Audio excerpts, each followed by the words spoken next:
A young man with blonde hair and ocean blue eyes stood there and was simply overshadowed by the situation. There was a chasm right in front of him, and there was a man with a sword behind him. The young man couldn't believe that an S-rank adventurer could end up like this. His hands were tied behind his back, and the man was swinging his sword right over the young man. He knew that he was about to say goodbye to his life. A little earlier, this white-haired young man stood in front of a huge monster. His entire squad was killed. The monster had huge fangs and spikes. The bodies of his dead comrades lay behind the young man, and now he was standing and looking straight into the face of his death. This monster killed everyone present, so it can be said for sure that it is very strong. The young man holds his side with his hand. Apparently, he had already received a blow from the monster. Meanwhile, the monster began to growl, and white steam was coming out of its mouth. The young man stretched out his hand, and a magic seal appeared in front of him. He used the magic of rebirth. Suddenly, the warrior lying next to him trembled with his fingers, and after a while he woke up, grabbed his sword and jumped up, bringing it behind his back to stab the monster. The young man dissects the monster's body and overpowers it. After a while, a girl and a man came out of the Adventurers Guild. The lady said that their business was going great, and this time they received a great reward. The man replied that the giant monster was on the bonus list. A young man named Alan said that, as always,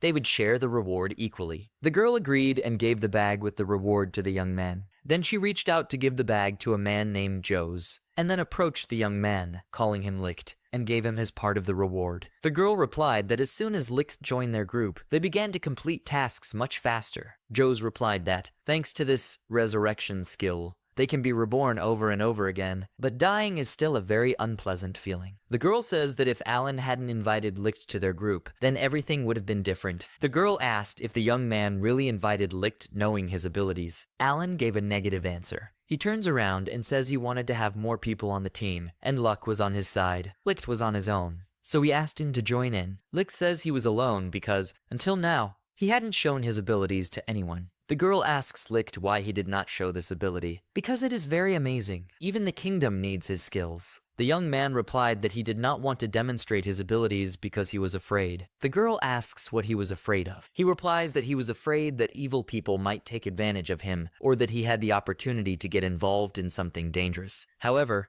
the young man smiles and says that the guys from his group treated him well like no other, so he really believes that it's okay to show them his skills. The girl runs up and slaps Licht on the shoulder, asking if he really loves them so much. Jules laughed and said that he was really grateful to the young man. The girl says that she means that it is thanks to Licht that they are so invincible, and she is very grateful for this. She asks Alan if their dreams of S-rank adventurers are really not so unfathomable anymore. The young man agrees, puts his hand on Licht's shoulder, and says that he has high expectations about the young man. Licht smiles and agrees with Alan. So, they completed many tasks, and they all gained experience, and each of them discovered new abilities. Before they realized it, the entire group had become so strong that they had destroyed the enemies without using Licht's ability. Joan says, sitting at the table, that today's assignment was just amazing. The girl laughs and says that the enemies were super weak. Jones replies that this is understandable. After all, but they are S-rank adventurers. Alan gives the guys the following task. The guild wants them to explore the small temple. This is a very simple task, and the reward is quite good. The girl is surprised by the easy reward and is going to do her best, but Licht somehow looked questioningly at this piece of paper. After a while, the group arrived at the temple. The young man thought that he was somehow lifeless and very narrow. Suddenly, Alan turns around and says it's time to go back. Licht is surprised that they explored so quickly. The girl says that everything is fine and it's time to return. After leaving the temple,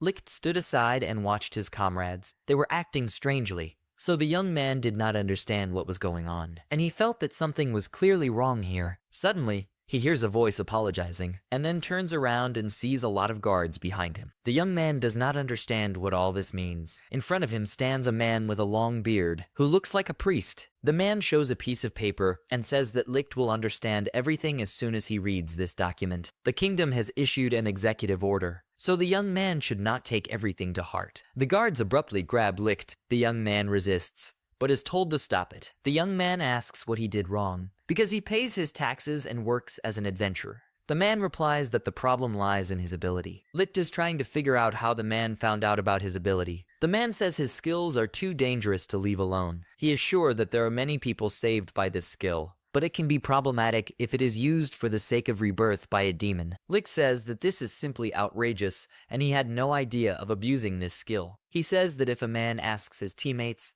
they will confirm his words. They decide to do so. Licht turns around and asks Alan to say something, but the young man walks past Licht. He apologizes to him and says that he cannot resist the orders of the kingdom. He wants the young man to put up with it for their sake. He doesn't understand what Alan is talking about, because if he leaves the team, it will be bad. Alan says they needed his skills at the time, so they let him join. However, now they have stopped making mistakes and dying during tasks. Licht is surprised. Alan says that, in other words, the young man is now useless to them. While he was still receiving a share of the rewards, it was understandable that discontent was growing in the team. Licht goes into shock. Alan says that's the whole story. He tells the young man to just accept his fate and be executed. He says that if Licht is lucky, they will mark him as a hero on his grave. Licht starts calling Shizuka and Joes, but the girl giggles and says that she understands how Licht feels now. But when the young man shouted their names, he won't change anything. She asks the young man not to hold a grudge against them and says goodbye to him. Alan receives a reward from the priest, while Licht is blindfolded and seated on his lap. The executioner stands behind the young man. He asks if the young man has anything to say last. Licht asks where he is, but the man replies that Licht is standing at the place of the verdict on a cliff. The man says that after he stabs the young man in the heart, he will push him off a cliff. Licht calls everything names, and the man says that the young man should be grateful, because he can change the way of killing to more painful ones. So the young man should watch his language. He says that who would have thought that an S-rank adventurer would end up like this. The man also says that he has an idea. He suggests that he put the probability that he will not die. Licht said that if he was going to kill him, then let him kill faster. In this case, the man quickly pierces the young man's body with a sword. Licht feels pain, and then his body is pushed off a cliff. He fell off a cliff. The man said that he had everything and today was a terribly stressful day. At that time, people were not convinced that Licht was dead. Humanity did not know then that at that moment, it was their greatest mistake that they were doing. Suddenly,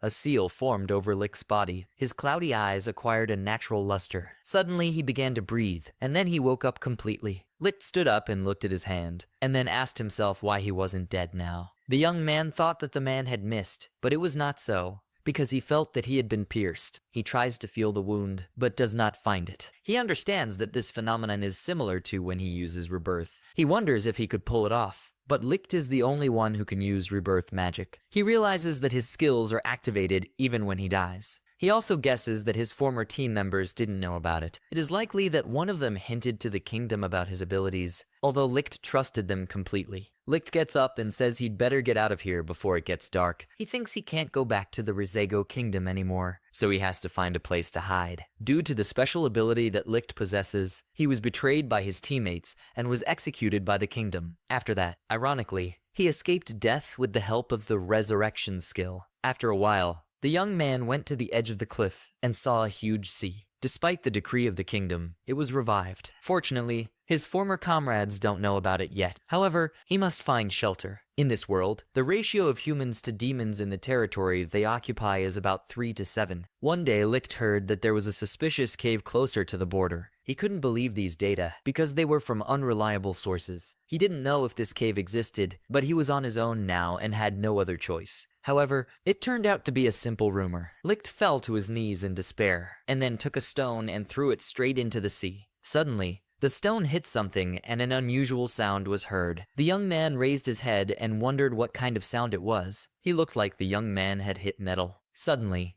an unusual door in the stone appeared. The young man wondered why there was a door in such a place. He jumped into the water and started swimming straight for the door. He opened it and saw a staircase leading down. The young man was glad that this was undoubtedly the door, and he had found it. Licht walked along a stone and gloomy corridor. He wondered if he had reached the deepest part of the cave. He didn't meet a single monster, as if the entire dungeon was turned off. He looks around and thinks that the cave is so spacious, but lifeless. But, unfortunately, these words cannot change anything. The young man realizes that it is necessary to resurrect the monster sleeping inside this cave. In order to survive, he must form an alliance with this monster. Because of what he noticed, this cave has been around for a very long time. Therefore, very strong creatures must live here. He is confident that his resurrection skill can bring back the dead, regardless of whether there will be a body. He thinks he's going to do what that old priest was afraid of, but now it's not the boy's concern. He straightens his arm and uses the resurrection skill. A seal comes from his hand. Suddenly, a huge rumble is heard. He doesn't understand what kind of feeling it is, as if his soul is being sucked out of his body. He thinks that there was definitely nothing like this when he resurrected people. Suddenly, the ground nearby exploded, and the young man thought that the spell had worked. Suddenly, several girls appeared around. One girl said, laughing, that she was really alive at last. The second girl put her hands together and said that they had finally done it. The other girl was feeling her recovered body. One little girl hugged a girl and shouted that she was very glad to see her. Suddenly, one of the girls noticed Licht. She turned to her lord and asked if it was possible that this lord had brought them back to life. The girl looks at Licht and then gives orders to the other girls, telling them to return to their security posts and make sure that no one comes through here. Then she and Licht are left alone. The girl asks if it is true that she was resurrected by a young man. Licht gives a positive answer. The girl asks how he did it, because they had been dead for about 100 years. Even necromancers can't resurrect without a corpse remaining. The young man is surprised by the number of 100 years. Suddenly, he feels the ominous aura of the girl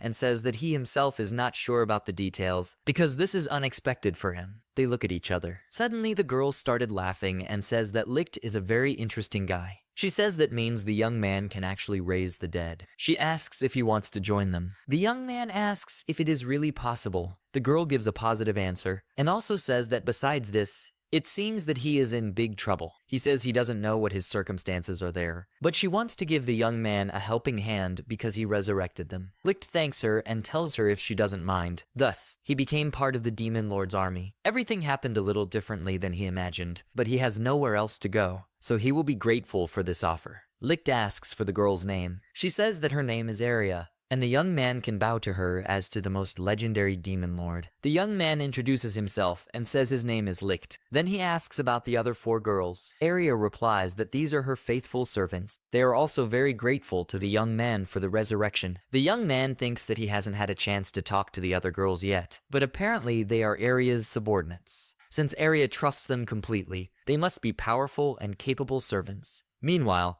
the girl says that their main task is to restore Dystopia. Although 100 years have passed, it seems that the layout has not changed at all. The young man asks about Dystopia. The girl says that in fact, this dungeon in which they are located has another name, Hero Killer. It's good that it's built so solid that girls can still use it. The young man asks how he can help them, and then tells the girl to know in advance that his fighting skills are mediocre. Aria asks the young man not to be stupid and slaps him on the back. She asks why she should change her plans and send the young man to the battlefield. She says she appreciates his abilities very much. Besides, she has a man who would be perfect for a young man. She will not assign it strictly to a specific area of the dungeon. The young man says that he is sure that this cave is huge, and these 4 are responsible for the protection of all territories. The fact that all this is guarded by only 4 servants means that they do not have enough manpower. The young man asks if Aria has noticed anything unusual about these 4. The girl says that she did not notice, although, before they died, they all looked exhausted, and also says that there is not even enough time to sleep. Licht realizes that it looks like the protected area is so wide that they don't even have time to sleep. To think that Dystopia,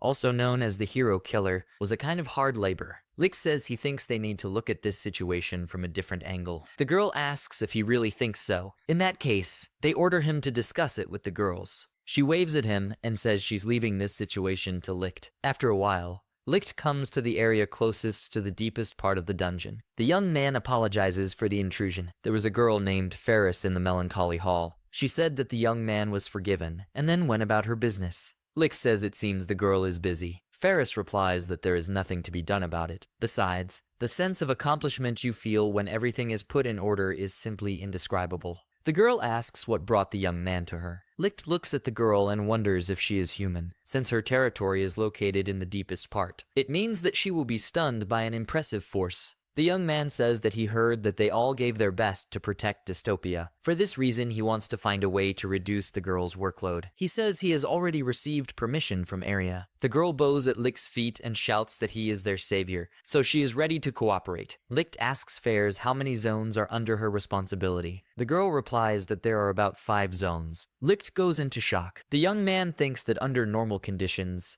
A very strong monster is placed in each zone. Ferris and the others are more high-level demons than monsters. Not to mention that they don't look like ordinary servants at all. Licht wonders why Ferris is responsible for 5 separate zones at once. The girl says that it is really hard when enemies attack. Because the zones that she covers are closest to the Lord, the pressure is 10 times higher. Licht understands that there is a big shortage of hands in Dystopia. Ferris says that Iris and Tice are guarding their territory together, so the girl has even more work to do. There's nothing they can do here, she thinks. Licht thinks that this is not a problem that can be solved in a day. He says that filling empty areas with traps is the only option. The question is whether Arya will approve of it. The girl says that Vladika is in a good mood now, so there will be no problems. The girl comes up and says that. Moreover, since Licht is the one who resurrected them, she is sure that Arya will listen to him. The girl clenches her fists and says it's time for a revolution. Licht thinks that he feels the girl's enthusiasm, with which she believes that the young man will bring change. After a while,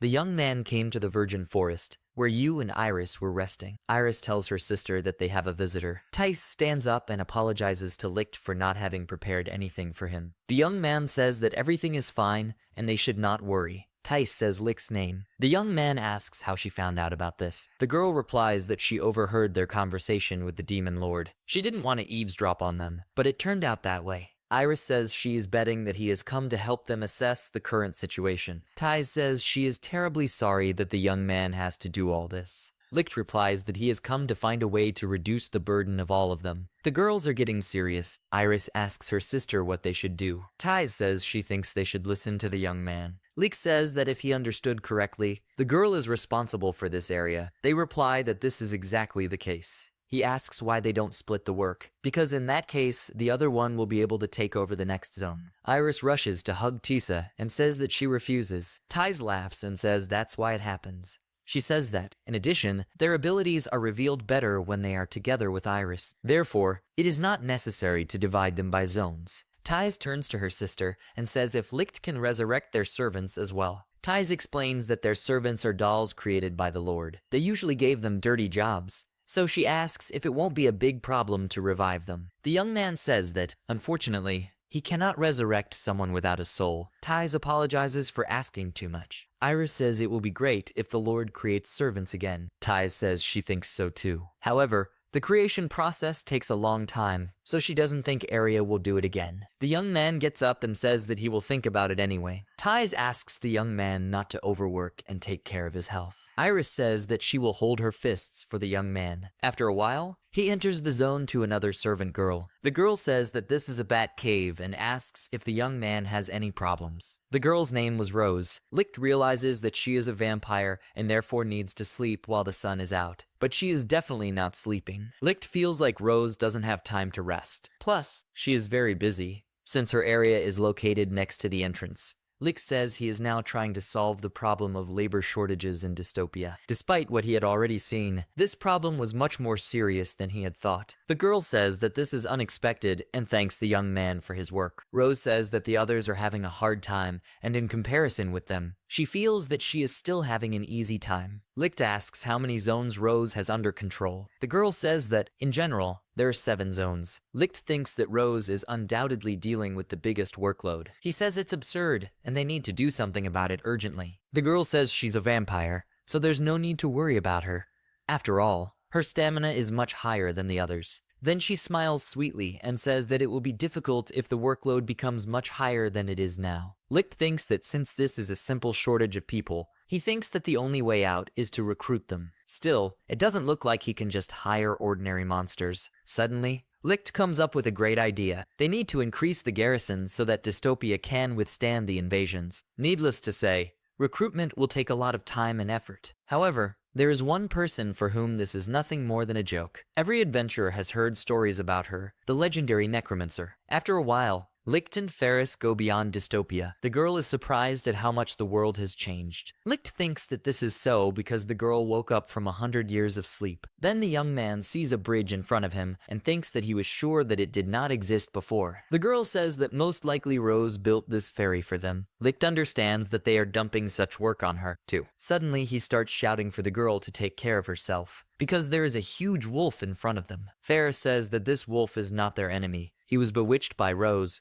She probably brought him as a transport for them. Licht says he's not sure he understands what the girl is talking about. Ferris walks up to the wolf and starts stroking it. She then tells Licht to get on top of the wolf. Licht climbs on top of the wolf and rejoices that he has succeeded. Ferris then sits in the back and asks if Licht knows where they are going. The young man says it would be a big problem if he didn't know. This is the place where the legendary necromancer is buried, the grave of the hero. It is used for worship, and obviously there are guards there, but there are few of them. Ferris says that if the operation is successful, they will have more free time. The girl knew that the Lord would give them permission. Licht said he didn't think Arya would approve of it. He thought that he would have to persuade Arya to hand over one of her charges to him. But for some reason, the fact that the girl agreed so easily upsets him a little. Ferris asks that even if they revive this necromancer, will the Lord of Dystopia allow him to stay? Licht said that everything would be fine. To be honest, he doesn't know why, but it seems Arya trusts him. Licht also says that, most likely, they will have to fight with the caretakers of the Mog, so he asks Ferris to be ready. Suddenly, Ferris asks the young man to wait. She says that if she remembers correctly,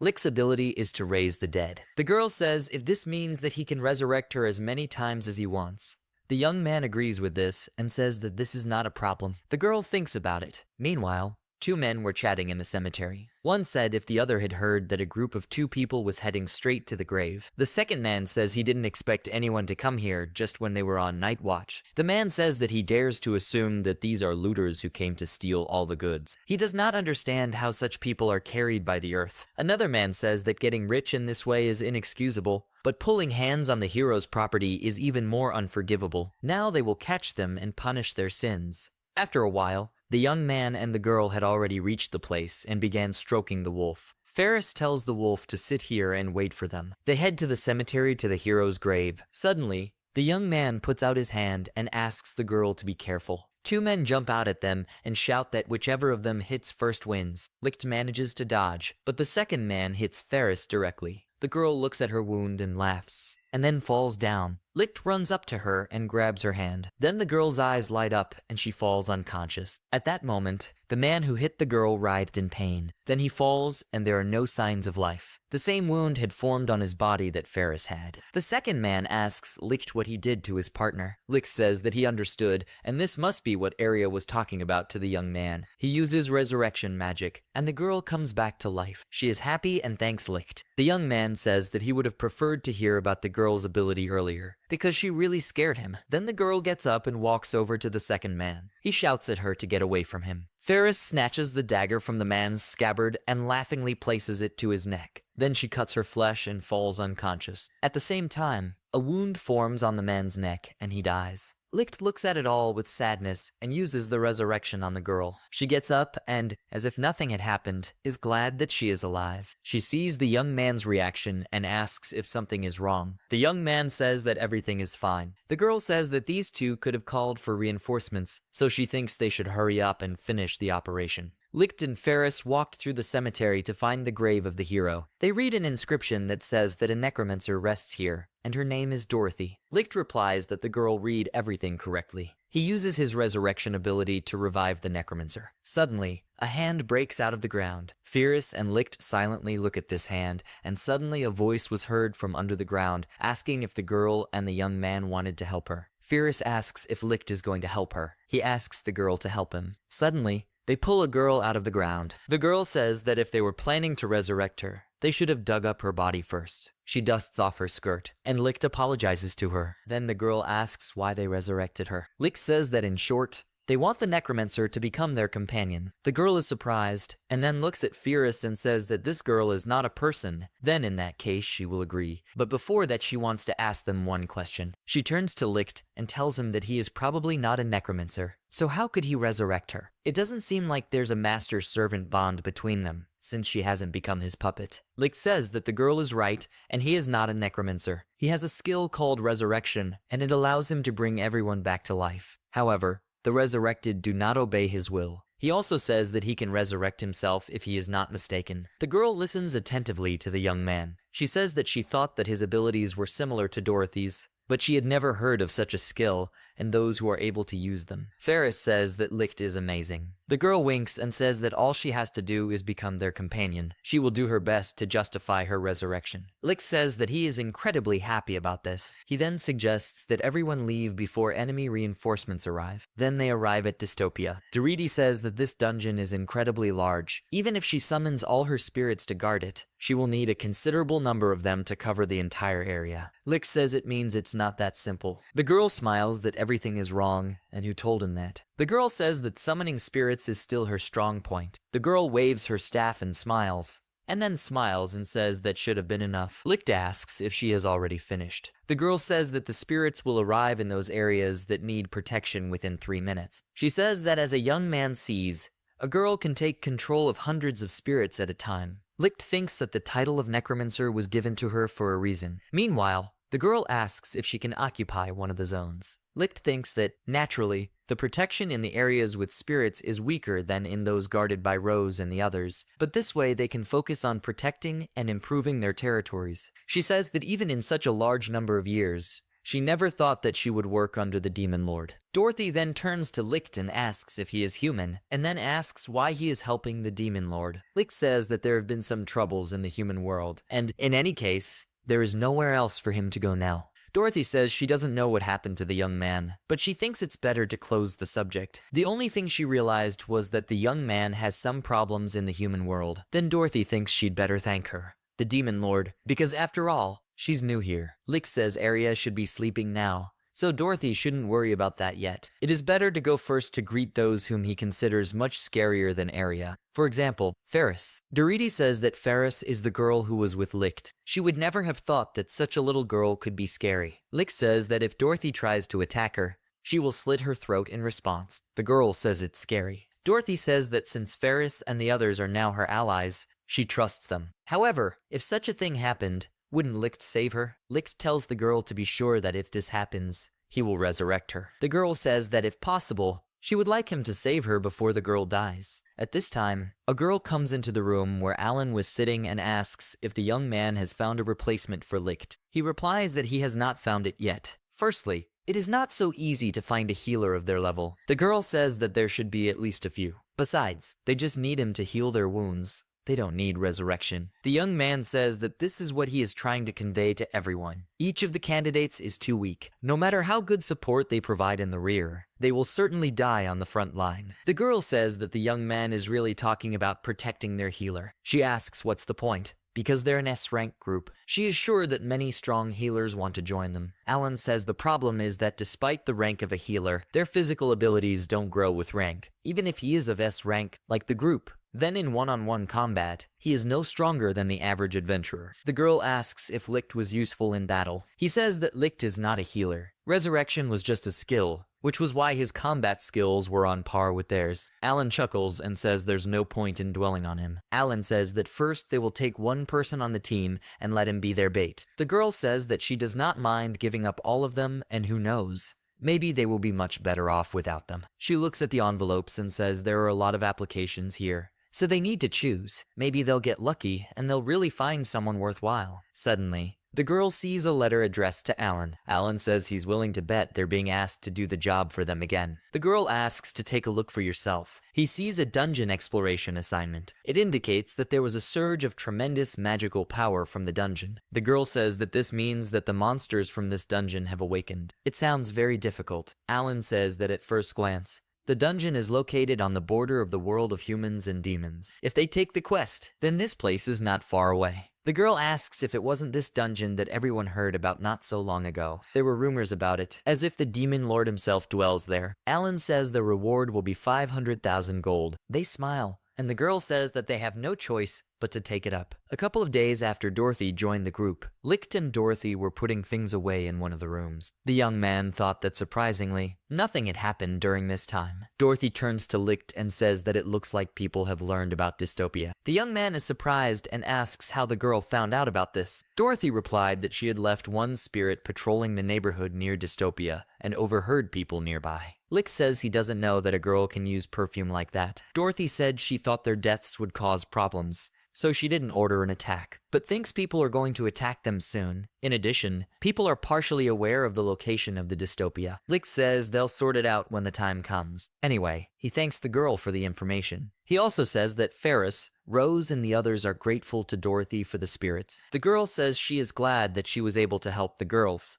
She says that she has not been able to find a decent use for necromancy in the past, so working here makes her happy. But still, when the fight starts, she is interested in what her role will be according to Licht. Should the girl fight next to her? Licht replies that everything will be fine. Rose and the others will deal with them before they get to them, so he thinks the girl won't need to do anything. Suddenly, Arya comes into the room and says she was looking for them. Dorothy is surprised, and in a panic begins to say that she is glad to see the mistress. Arya replies that the others have already told her about the new girl. She smiles and says she looks forward to Dorothy's continued service. The girl is embarrassed. Licht interrupts them and addresses Arya, saying that it seems that people will attack them soon. The girl crunches her fingers and says that since they want it so much, she will take care of them right now. That's what Rose and Iris said before they went to them, so they won't leave it to anyone. Licht asks if Rose and Iris are really that strong. When he talked to them, they seemed like ordinary girls to him. Arya says that Iris is only strong next to Tisa. Rose, in turn, is equal in strength to Oni, so she can destroy any person who gets in her way. Dorothy shuddered involuntarily. She asks Licht if he thinks if the girl asks Rose to let some of them go to them, would she agree to it? Licht says it's likely, but why would a girl do that? Dorothy says that she, like no one else, understands what it's like to die at the hands of a vampire, so she sincerely sympathizes with them. Arya then says that she will return to work. The girl waves her hand and says she doesn't really care how many enemies she has left. Licht asks if she's already leaving. Arya replies that she is very busy today. Licht thinks that Arya is not as scary as Ferris, but he still doesn't understand what the girl is thinking. Dorothy says she is amazed that the young man talked to her so easily. Licht asks what the girl is talking about. Dorothy involuntarily looked up and says that Arya is undoubtedly the Lord of Demons.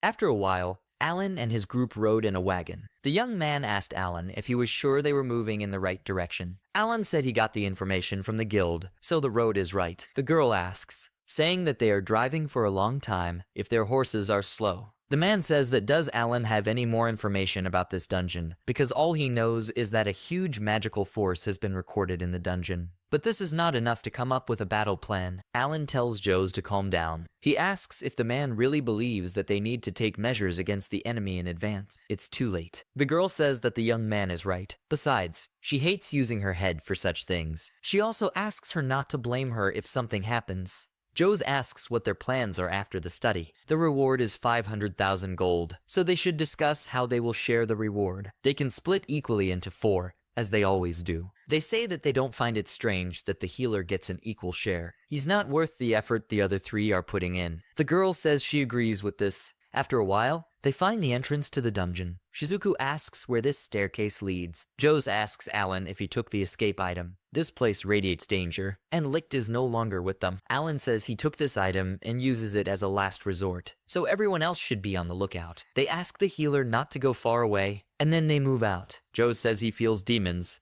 but then says it's spirits. Then he says that what he found here is an undead similar to Licht. Alan says it's undead right now. They don't have enough stamina to get rid of them. They will not survive in a protracted battle. Their plan now is to kill the monsters as fast as they can. Licht was moving his books. He turns to Dorothy and says that they have cleaned up almost the entire room. The girl thanks the young man and says that he really helped her out. Licht says it's not a problem. Dorothy says perfume is absolutely useless for such a hassle. All they can do is attack opponents and keep watch. This reminded Licht that Dorothy says that one of her spirits noticed people nearby, which means that they learned about Dystopia based on her words. Nothing out of the ordinary has happened since that moment. He thought that people had really decided that they were not providing a threat. Even if they attack them, there's no way they can prepare. Dorothy says she was informed that people had entered Dystopia. Licht repeats the girl's words and is surprised. At this time, Alan's group sees a lot of spirits. The girl wonders why there are too many perfumes here. The girl asks if Alan really thinks that one monster did it all. The man says that no one talked about one monster. Jones said that having enough power to control so many spirits, so we can assume that there are a dozen liches involved. Alan asks if Joes is sure about this. The young man says that if there were 10 of them, they would kill each other on the spot. He has no idea what happened here, but he doesn't care. He orders Shizuku and Joes not to act alone, but to stick together no matter what. Then Rose suddenly comes up to them from behind and greets them. She says she regrets that she was given the order to separate their group, which is why she brought them here. Alan asks who she is. He thinks that Joes and Shizuku have disappeared, which means that she only moved him here. The girl asks permission to introduce herself, and then says that her name is Rose. Alan thinks that if this is his opponent, then it seems that she is strong enough to give up the possibility of a surprise attack. He asks the girl about the dungeon. He says that Jones made a mistake in his guesses. Rose asks if she owns the dungeon. The girl says that one is his rival. Alan swings his sword and tells the girl that she didn't have to say those words. He strikes, but suddenly his sword is not in his hand. The girl raises the blade and says that it is very excellent. It saddens her to watch how carelessly people use it. Alan asked how the girl was able to snatch his sword so deftly. Rose says that the young man's swing was too slow, so she borrowed it for a while. The girl returns the sword to the young man. The young man asked who controls the spirits. He says he can confidently find out that it wasn't Rose who called them. He orders the girl to tell him where the man is now. The girl says that she doesn't really know the exact location, but she thinks the girl is with Licht. Alan asks why this name comes from her mouth, and if the girl knows him, then he says it's impossible. The girl says that these are her words. She then asks how the young man found out about Licht. Alan wondered why the girl had mentioned Licht, because he should be dead. He thinks about the fact that the young man is still breathing. Alan realizes that it doesn't matter, and then tells the girl if she thought he would hesitate to hear his name. The girl laughs and says that she is beginning to understand how Licht felt. Then the girl says that the young man has already lost. Suddenly, bats appear on Alan's hand. The young man understands that he has to get rid of them somehow. Alan suddenly realizes that he can't move. The girl says that with such a physique, she does not think that she will be able to get a lot of blood from the young man. Suddenly she thinks that if she asks Licht to resurrect the young man, doesn't that mean that she will have an ideal and endless system? She smiles and says that this theory definitely needs to be tested. Suddenly, the young man is surrounded by a lot of bats. At this time, Shizuku is in some kind of forest. She didn't know where she was, because she had just entered the dungeon. The girl thinks that for a moment she noticed the bats, and then Alan and Joes suddenly disappeared. Suddenly she hears voices. Two girls stood in front of her, Iris and Tice. Shizuku sees beautiful girls. Iris suggests that her sister get rid of the girl. Tice says that this is an order from the Lord, so they need to try their best. Shizuku pulls out her blade and tells the elves to run away now, and she will forget about them. Iris says that this man is carrying. She probably doesn't know her place. Tice says she's human, so there's nothing you can do about it. Iris uses her fairy control ability, and several little fairies appear next to her. They started attacking the girl, but Shizuku used her whirlwind blade ability and cuts through the little fairies. The girl continues to attack the fairies, but suddenly one fairy touches the girl's body and begins to penetrate inside. Suddenly, Shizuku realizes that she cannot move, and her sword falls out of her hands. Iris is happy and tells her sister that the task has been completed, so Tice should praise him. Suddenly, Tice uses the same fairy control ability as Iris, but her fairies are already adults. They penetrate Shizuku's body in the same way. The girl realizes that she has been paralyzed. She didn't expect the elves to attack at the same time. In any case, she had to do something. Iris asks what they will do with this man, but Tice replies that that is why they were not told anything about it. Tice says she thinks they can give this girl to Rosa. At this time, Joes was among many spirits. Dorothy comes out to him and says that it really was a man, just as they thought. He says he feels like he's seen her somewhere before. Besides, it's the face of someone from the past, so this person can't be here. Joe says it doesn't matter. Getting to the point, he would like to ask a couple of questions about this dungeon, but he believes that the girl will not answer them. Dorothy apologizes and says that she cannot answer this question, but the man will not suffer like the other two. She asks him not to hate her for it. The man pulls out his blades and exhales. Suddenly, Licht comes into the room. The girl asks where he went. The young man says he talked to Ferris. Suddenly, the young man is called by Joes and asks what the young man is doing here. Joes asked the young man what he was doing here. Licht replied that he had the same question for the man and asked why he was here, because he had been executed earlier. Licht replies that he is, but he was able to come back to life. He says that since Joes is here, so is Alan. He asks where he is because he wants to talk to him. The man says he would also like to know where he is, because wasn't their separation part of Licht's plan? Licht puts his hand on his chest and exhales, then asks if Jones knows about the decree on his execution. The man says he knew about it. Licht asks what his opinion was on this. Jones replies, their group wouldn't be so strong anymore. Licht replies that this is in his spirit. Jones says it's Licht's turn to answer his questions. She asked how Licht ended up alive and what he had forgotten in such a place. Licht said he had already replied that he had come back to life thanks to his skill. The demon lord and her retinue were also resurrected by him. Jones asked the young man if he was really talking about the demon lord. He calls Licht stupid and asks if he has any idea what he has done. The young man committed a grave sin that will forever go down in the history of mankind. The young man replies that he doesn't care. Joe says that as soon as the king finds out about this, he will attack them with all his might and crush them, no matter what it costs him. Licht is seriously telling them to attack. Joe says he understood, and then pulls out his blades.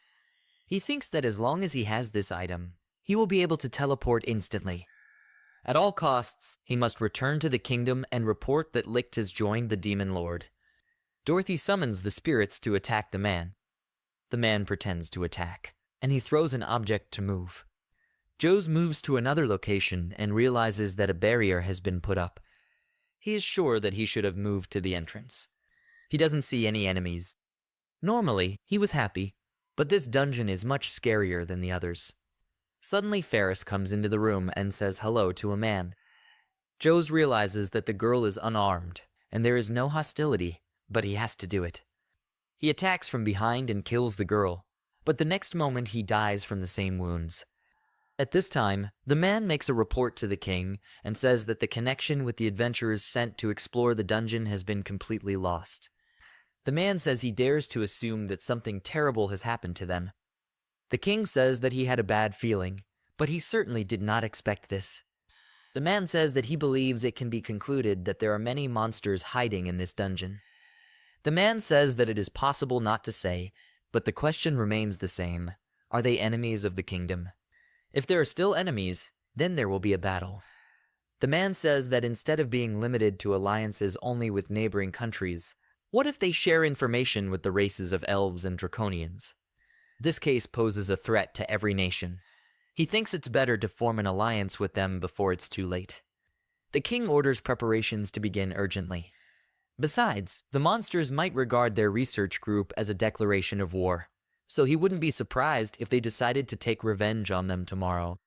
Their kingdom will stand. Arya sighs and says that things are not good. Licht asks if something is bothering the girl. Arya says that the young man must have already noticed everything. Licht says he has no idea what the girl is talking about. Arya says that they have been eating the same thing for several days now, so it can be considered that their diet is too meager. The girl believes that Licht will say that this is inevitable, because they do not go outside. Licht understands that their food does not shine with variety. It's not a problem, but there's nothing wrong with changing me from time to time. To begin with, they don't have anyone who knows how to cook properly. Only Ties can more or less. Cooking Iris is not edible at all. Licht asks what about Arya. The girl says that she is not sure about her cooking either. Licht doubts that he can help too. The girl says, calling Licht darling, that she has an idea that will solve all their problems. Licht asks if Arya is going to order him to resurrect some chef. The girl says that they will join forces with the non-human races. After that, they will recruit one of their chefs and get a new food source. Licht understands that they mean barter. He says it's not a bad idea, but what can they offer them in return? Arya asks to provide it to her, because there are treasures and weapons in abundance in this dungeon. That's more than enough. Licht says that, in any case, if they are going to unite with the non-human races, then with which ones? Arya says that right now the two races that are relatively similar to them are elves and draconians. They need the draconians to upgrade their weapons, and the elves because of their food and cooks. The girl giggles maliciously. Licht tells Iris and Tisa about the conversation with Arya. The Lord offered to join forces with other races of Inhumans. He says that he is going to head to the Elf Kingdom first, so he wanted to ask Iris and Tisa for help. Iris asks what Tisa thinks about this, but the girl says that if this is an order from the Lord, then they need to obey. Licht thinks that since they will be dealing with elves, he can only ask for help from Ties and Iris because they are high elves. Licht thinks that the high elves have superiority over the rest of the race. Even if the girls do not want to cooperate with him, then at least it will be easier for him to establish contact. In any case, if the chefs can be recruited, then their dining room will be full of delicious food. Ties says it sounds wonderful. The girl says that she thinks that in Dystopia everyone will dance with joy when they have cooks. Iris says they could have asked her to cook for everyone instead. Ties says that Vladika is still a gourmet. Cooking Iris is delicious and unusual. Ties says that means they are only required to accompany Licht to the Elf Kingdom. The young man says that if something happens, he will be happy to count on the girls. Iris enthusiastically shouts that they have understood and tells Tisa that they need to try harder. After a while, Lee looks at the terrible beast. Ties says it's their pet and calls it cute. Iris says he is the beast of legend, Fenrir, but they call him Fenya. Licht thinks that, to be honest, the mere presence of this legendary beast is enough to conquer the entire Elven Kingdom. The girls ask the young man not to worry, because Fenya is well trained, so he will not attack without a reason. They are sure that there were stories once that Fenrir, who once ate human flesh, was especially dangerous. The girl says she thinks it won't be a problem, because Licht can resurrect himself. The young man asks not to let him do anything to him, so he does not want to be gnawed. Tai says that the young man has nothing to worry about, because he did not even have time to feel the pain. Licht says that's not the problem. Licht climbs onto the monster and thinks that his heart is jumping out of his chest anyway. Tai says that. However, when Fenya is saddled on an empty stomach, he becomes very angry. Licht says that the young man should have been told about this earlier, so he asks to feed him more often. Ties says the air is so pleasant, and maybe she's an elf after all. Licht says that's for sure. Iris says it's good to be in Dystopia, but sometimes it's good to get out into the outside world. Iris says that she would like to take Fenya with her. Ties says there's nothing to be done about it, because if they had taken him with them, all the elves would have been terrified. Licht thinks that with his appearance, they could be mistaken for intruders. Licht thinks that if they are going to make an exchange, then they have to make an impression. Suddenly, Ties hears a noise and asks Licht if he heard it. Licht says he doesn't hear anything. Suddenly, Iris says that someone is calling for help and Iris hears it too. She says the opponent is a giant spider. Licht says that if someone calls for help, they dare to assume that they were attacked. No one comes to mind except the elves, because who else could have been attacked in the middle of the forest? Ties says that's what Licht said, but it seems to him that they accidentally stumbled upon a giant spider. As soon as they notice the prey, escape becomes impossible. Iris says it will be too late if they don't hurry up. Ties says that we need to go here, and then runs in the right direction. Licht notices that the girl is very fast. Licht screams and asks if the three of them can really handle it. The girl smiles and says that they can handle it. Whether it's a giant spider or a furious beast, in a mobilized state, they can't resist. After a while, they arrive at the place. Ties says it looks like they're too late. Iris says they didn't have time at all. The spider gets very close to the elf's body. Ties and Iris get scared, and then use the fairy's control ability together and attack the spider. The spider is immobilized. Ties asks Licht to resurrect the elf girl. He replies that he is already busy with it. The girl is resurrected and asks if she didn't die, and then she says that the spider died. Ties hugs her and tells her to calm down, because they defeated him, but he won't hurt her anymore. The girl asks if Ties really brought her back to life. The girl says that maybe they killed the spider, but Licht resurrected her. The girl throws herself at the feet of the young man and thanks him. Iris suggests to her sister that the girl be their guide. The girl asks where they want her to take them. Licht says they need to get to the Elf Kingdom. They are not sure about a lot of things, so they would be glad if the girl would help them find out everything. The girl says to be provided with all this. She wants to be useful to her rescuers. The young man thanks the girl, and she, in turn, says that her name is Lyrica. The young man says that his name is Licht, and there are two high elves next to him. The girl screams in horror. She says it's no wonder they're so beautiful, because this is the first time she's met the high elves. After a while, they arrive in the Elven Kingdom. Iris says it's very beautiful here. The forest and the sun are all around. Ties says she really likes it here. She would also like to come here again and again. Now she doesn't even want to move. Suddenly, the lyrics run with a vengeance. The young man comes to Harmony and asks what the girl wanted. She says she told the princess about the boy with the girls. She said she wanted to meet and talk to them. Licht is surprised, because he did not think that everything would be so easy. The lyrics say that the princess is waiting for them in that tree. The lyrics say that the young man and the girls should not worry, because she will take them home. Iris turns to Tisa and says that she also wants such huge houses in Dystopia. The girl replies that she is too, and then says that they will ask Rose to ask for them. Lick says that girls should give up on this idea, because it will put even more responsibilities on Rose, and she may mentally die. Ty says it's worth putting the jokes aside. Iris must remember that you cannot express yourself in an ugly way in front of the princess. The girl says she understood. Licht asks which will be stronger than Tice or the princess, to which Iris replies that Tice and no one else will be stronger. Licht then asks whom Tice respects more, to which the girl replies that the princess. Licht says that she and the elves will have a deal, so she should try to describe it. Iris says that they would be immensely happy to use their jewelry and weapons to help talented people from your country and take advantage of their help. Tice praises Iris's speech and says that she is happy for the girl. She tells Lyrica that they are ready, so she apologizes to her for making her wait. Iris turns to Tisa and says that if the princess hates them. Tice replies that the demon lord will be upset. Licht says that this will entail huge waters. Licht thinks that, given all the risks and failures of this idea, he still hopes for a successful outcome. They enter the reception hall to the princess. The girl bows to them and says that her name is Alusi. Licht says he's glad to meet you. Alusi says she is already aware of recent events. They saved their dear lyrics from the clutches of a huge spider. She also apologizes for thanking them as much as possible for this act. Licht asks her not to worry, because everything is fine. The girl says she really doesn't know how to thank them. This huge spider has been tormenting them for a long time. They tried to defeat him by all means, but they did not even suspect that someone else would defeat him. She turns to Mr. Licht and cordially thanks him for his help, and then says that she was informed that the young man had a serious conversation with her. Licht replies that this is exactly the case.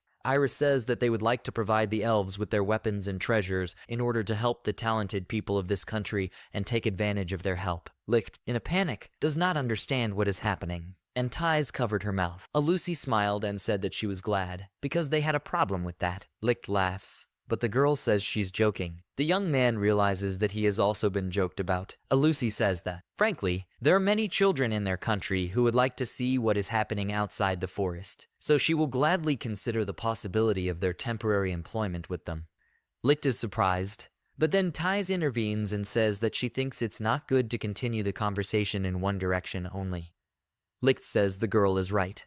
Alusi says that if they don't mind, then couldn't they destroy their enemies, just like they did with this spider, because they don't like fighting themselves. Iris turns to Tisa and says that since this is the case, they can easily handle it. The girl replies that her sister is right. Tice then asks Licht if he is against it, but the young man replies that he supports the idea. In his mind, he thinks that, of course. In Dystopia, the demon lord does nothing but scratch his fists in anticipation of battle. Alusi says that in this case, they can get down to business. They have a lot of kids, so they can't worry. The girl asks Licht to tell the demon lord that the elf queen is counting on her help. The girl bows after them, and then Lyrica accompanies them to the exit from the forest. After a while, Licht said that the princess was very good and Arya should learn from her. Iris said that it was wrong to express herself like that, because their mistress has her own good features. Tice notices that Alusi said that she was counting on the help of the demon lord, but did they even tell her about their mistress? The young man assumes that contact has somehow been established with the elves, so the dragonmen are next in line. After a while, Licht flew with Rose. The girl said that it was very fresh outside, that the mood was already rising. Licht flies with the girl and says she should rest more often. It seems to Licht that she did not go out to get some fresh air, but she just feels uncomfortable when she is not busy with work. In general, according to the plan, Licht was supposed to go alone to the settlement of the dragonmen, but Rose suddenly broke out with him. Most recently, she just completed all the work in Dystopia. Licht asks Rose if she would never have thought that the day would come when he would fly in the sky. The girl says that flying is a lot of fun. Licht asks Rose if everything will be alright if the rays of the sun fall on her, because the girl is a vampire. Rose says that everything is fine. Gone are the days when the rays of the sun were her weak side. The girl smiles maliciously. Then the girl asks what they will do, how they will end up in the settlement of the dragonmen, and suddenly they will attack. Licht says that if they attack, then they cannot fight in any case. Rose asks why not. Licht replies that they need to make friends with them so that they can start remaking their guns. That's exactly what Arya said. The recently revived Dystopia does not have all the possibilities for the production of new weapons and armor, but if you try to strengthen friendship with dragon people, then even if they refuse to work for them in Dystopia, then orders in the settlement should definitely be accepted. And to interest them a little, Arya provided her weapons from the warehouse. Rose tells Licht that they are already close, so she asks him to hold on to him. The girl lets Licht down, and then his wings turn into a bat, and then the mouse turns into an amulet. Meanwhile, the Draconians were splashing in the river. Suddenly, the girl felt something. The young man asked what his sister felt. The young man turned to his sister named Lalka and asked what it was. The girl replied that she had a bad feeling and asked the young man if he felt anything. Then she apologizes and says that she thinks she needs to finish as soon as possible and return home. The young man says that it's true.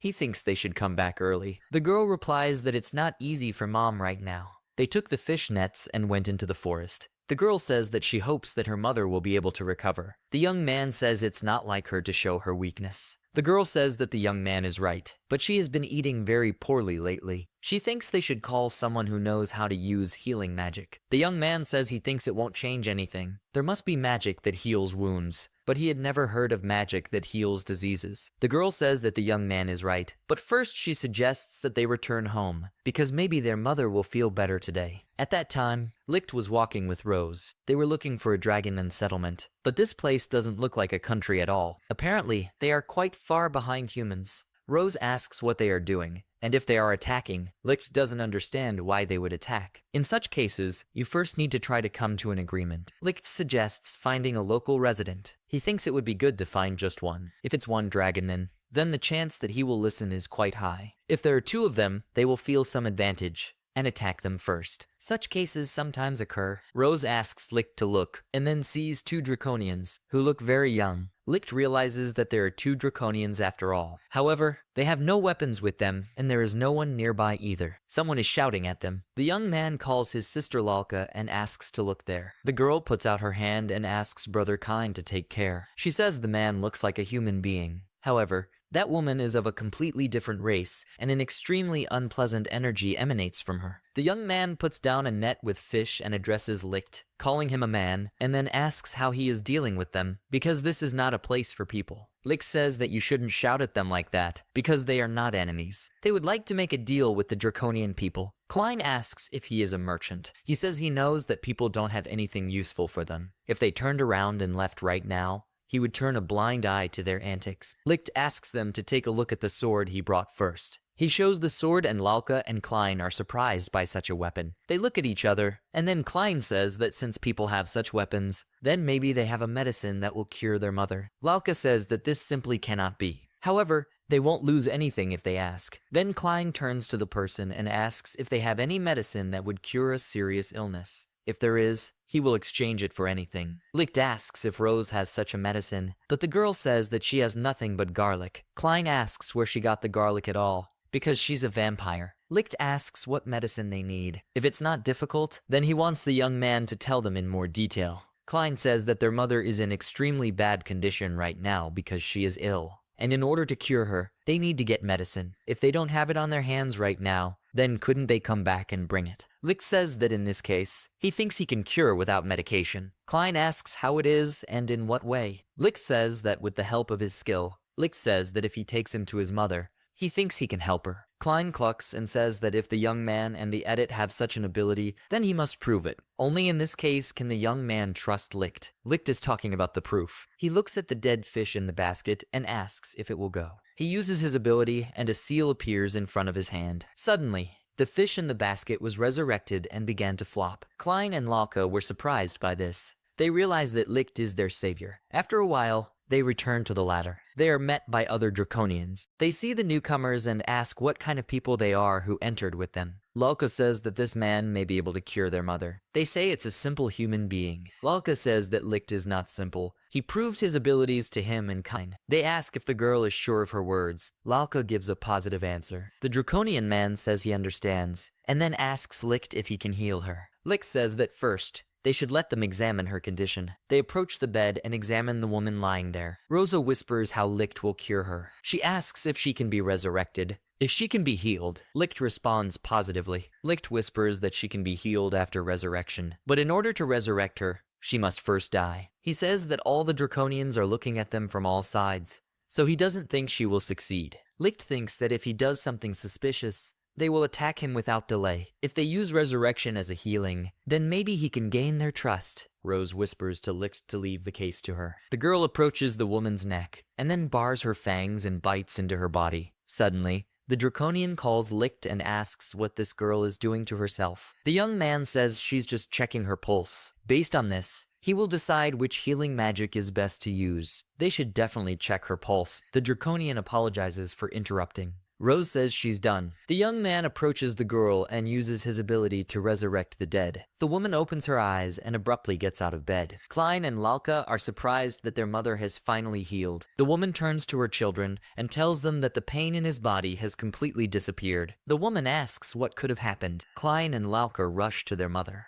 They hug their mother with tears in their eyes, and Lalka says that Licht was able to heal her. The woman says he doesn't know how he did it, but she feels good. She also asks what the boy's name is. The young man says that his name is Licht, and the girl next to him is called Rose. They are very glad to meet you. A woman with tears in her eyes makes a bow and thanks Licht and Rose. She also says she has no idea how to thank them. She says she will try to repay the young man doubly. Dragonmen always thank their benefactors. She asks me to tell her how the young man can thank them. Licht says they would like them to improve their weapons and equipment, and they would really need their help. The man says whether the young man is sure that this is enough for him, because they will spit it out. They have a gun forging going on before breakfast. Kane says he thinks it's a little different here. He asks Mr. Licht to show them his weapon. He pulls out his sword. All the Draconians are shocked and ask the young man what kind of thing it is. Licht says they will prepare materials for them, and in return, they could improve the weapons. The man calls Kine and Lalka and says that now they have incredibly much to do. Kane says they will definitely repay them for their help. The girl confirms her brother's words. Thus, a friendly relationship was born between Licht and the Dragonmen, elves, dragonmen. The sphere of activity between these two races began to expand. Thanks to this, Licht and his comrades will be able to withstand any danger. People don't know yet that Licht has acquired everything they never even dreamed of. After a while, in Dystopia, Dorothy asks if they are really allies with elves and dragonmen now. Licht gives a positive response and says that, especially, the dragonmen are very grateful to them. Dorothy says that even she could not have thought that the time would come when they would become allies with them. The young man says that he was lucky. After all, he just resurrected their mother. Dorothy says that it seems that their mistress has been very much attracted to the outside world lately. She also wonders if the girl really wants to capture him. Licht replies that he's not sure about that. She tried to do it again 100 years ago, but it died. She must have learned that lesson. Dorothy talks about 100 years and remembers what it was like. Dorothy says they seem to have a ban on such questions. Licht says that last time he tried to ask her, but Arya got angry and locked herself in the room. He wants to find out what really happened then. Licht says that maybe the whole point is that they cannot increase their military power, and consequently they cannot conquer anything. Dorothy thinks about it and replies that if you think about it, they can't beat people yet. If they attack us with all their strength, they will simply overwhelm us with their numbers. Although, to be honest, she has no idea what people are doing there right now. Licht says there was a rumor that the King of Men had one trump card up his sleeve. The girl asks if Licht is talking about some kind of weapon or a ferocious monster. Licht replies that he does not know, so he is afraid. He says he needs to warn Arya. Perhaps she can come up with a response plan. Dorothy says that it would be great if she spied on them, although she is not allowed to appear in the kingdom. Suddenly, Rose runs to them and calls Licht and Dorothy. The girl says they're having a meeting with the Demon Lord right now. So don't they need to hurry up? Licht asks what has really already started. She says it's very important this time because the lady has quarreled with the Eastern Demon Lord. After a while, everyone gathered in the throne room. Licht asks Arya what happened. Iris asks Tisa why the Demon Lord is silent, but the girl tells Iris to be quiet. Pyrrhus tells the Demon Lord what she's going through. Arya sighs sharply, and everyone is silent for a moment. Arya says she has always believed that demons should help each other in the fight against their worst enemy, humans. So, she went and asked the Eastern Demon Lord for help. She twitched and said that this freak could just ignore her request. But no, he thought she was insulting him. So he unleashed a magical attack on them. Rose says that's what the attack was like that time. Licht asks what the girl is talking about. Rose replies that there was an explosion at the entrance last night. The young man replies that he did not know this. Rose says that the young man was asleep at that moment. Arya interrupts them and says that it didn't do much damage to them, but they have no choice but to respond in kind. The demon lord asks his subordinates if they are ready for a fight. Licht asks Arya not to get too excited, and then says that they don't even really have military power yet. Maybe we should wait a little longer to declare war. The girl replies that she has already thrown back explosive magic into their territory. She laughs and says they're probably all howling in fear. Licht realizes that it's too late to change anything. They don't even know when to expect an attack from humans. And now they're mired in a war against the Eastern Demon Lord. Dorothy tells Licht that something terrible seems to be coming. The young man replies that this is for sure, and he heard something about this Demon Lord when he was still living among people. No one has yet returned alive after the battle with this demon. I think his name was Gara. Licht thinks that this demon is so feared that even the guild had a warning about it. He is so powerful that he is able to send destructive magic from such a great distance. Licht asks Arya if she knew about this. The girl replies that, unfortunately, she does not recall such a thing. In any case, power is passed from father to son, so she doesn't know what happened there. The girl says that she will not leave an heir. However, she still remembers where their castle is located. Licht understands that they have already decided on the place of attack. Iris asks Tisa if they will really fight. She says she doesn't want to lose. Thais hugs her sister and tells the girl not to worry. They won't lose as long as Mr. Licht is with them. Arya abruptly gets up from her seat and says that everything is exactly like that. Licht is the most important figure on their battlefield, so he will work for the girl properly. She asks if the young man needs any details. He will tenderly just resurrect the girls if they suddenly die. In particular, he should take care of Ferris. The young man says that he understood and will try. Ferris says that he hopes for the young man because it seems that they are on the same team, which means that they are invincible partners. The young man smiles and says that they will do their best. After a while, Licht says that, according to rumors, war is a voluntary matter. Dorothy asks what their plan is, because they don't have much time. Licht thinks that they don't know at what point the Eastern Demon Lord will attack again, and therefore there is no time to think carefully about the plan. In fact, he would like to attack tomorrow in order to take advantage of them. However, their opponent is the Demon Lord, so he can predict everything. According to the rumors, he has several assistants. In this case, we can assume that he has a small army, about the same as theirs. Rose says she can attack in kamikaze style,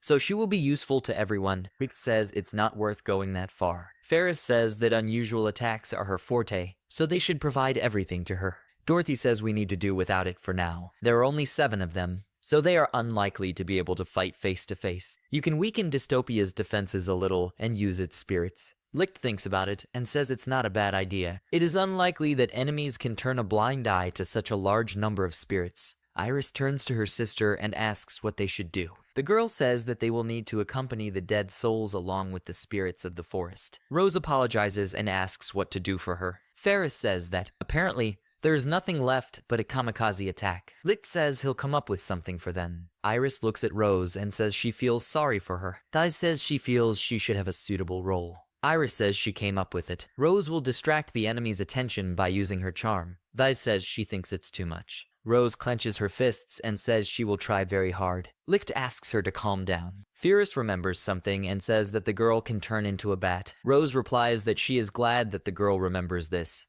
but it probably won't be useful. Licht says that the girl draws conclusions very early. He asks if Rose can be turned into a mouse now. The girl says she can, and then abruptly dissolves into bats. A moment later, small bats were flying around Licht. Ferris says she hasn't seen this for a long time. She and Rose used to play catch-up, and she still couldn't catch up with her in the form of a bat. Licht says he seems to know how they can use this ability to Rose. The girl happily asks if this is really the case. Licht suggests assigning the girl the role of espionage. Rose says that Licht wants her to sneak into enemy territory, surprise the Demon Lord, and challenge him to a duel. She says that the Demon Lord does not expect this, so it will buy them a lot of time. Licht replies that he doesn't think it's worth going that far. The girl confidently says that she will try. After a while, Licht and Ferris were running away from a huge dark monster. He strikes, but the boy and the girl deftly dodge. The fairy, which is Iris's ability, flies towards the monster and immobilizes it. Licht says that's to be expected. So many monsters never appear in human territory. If the Iris fairies hadn't rescued them, they would have been dead by now. the territory of the demons, which occupies 70% of the earth, and now they are on its eastern part.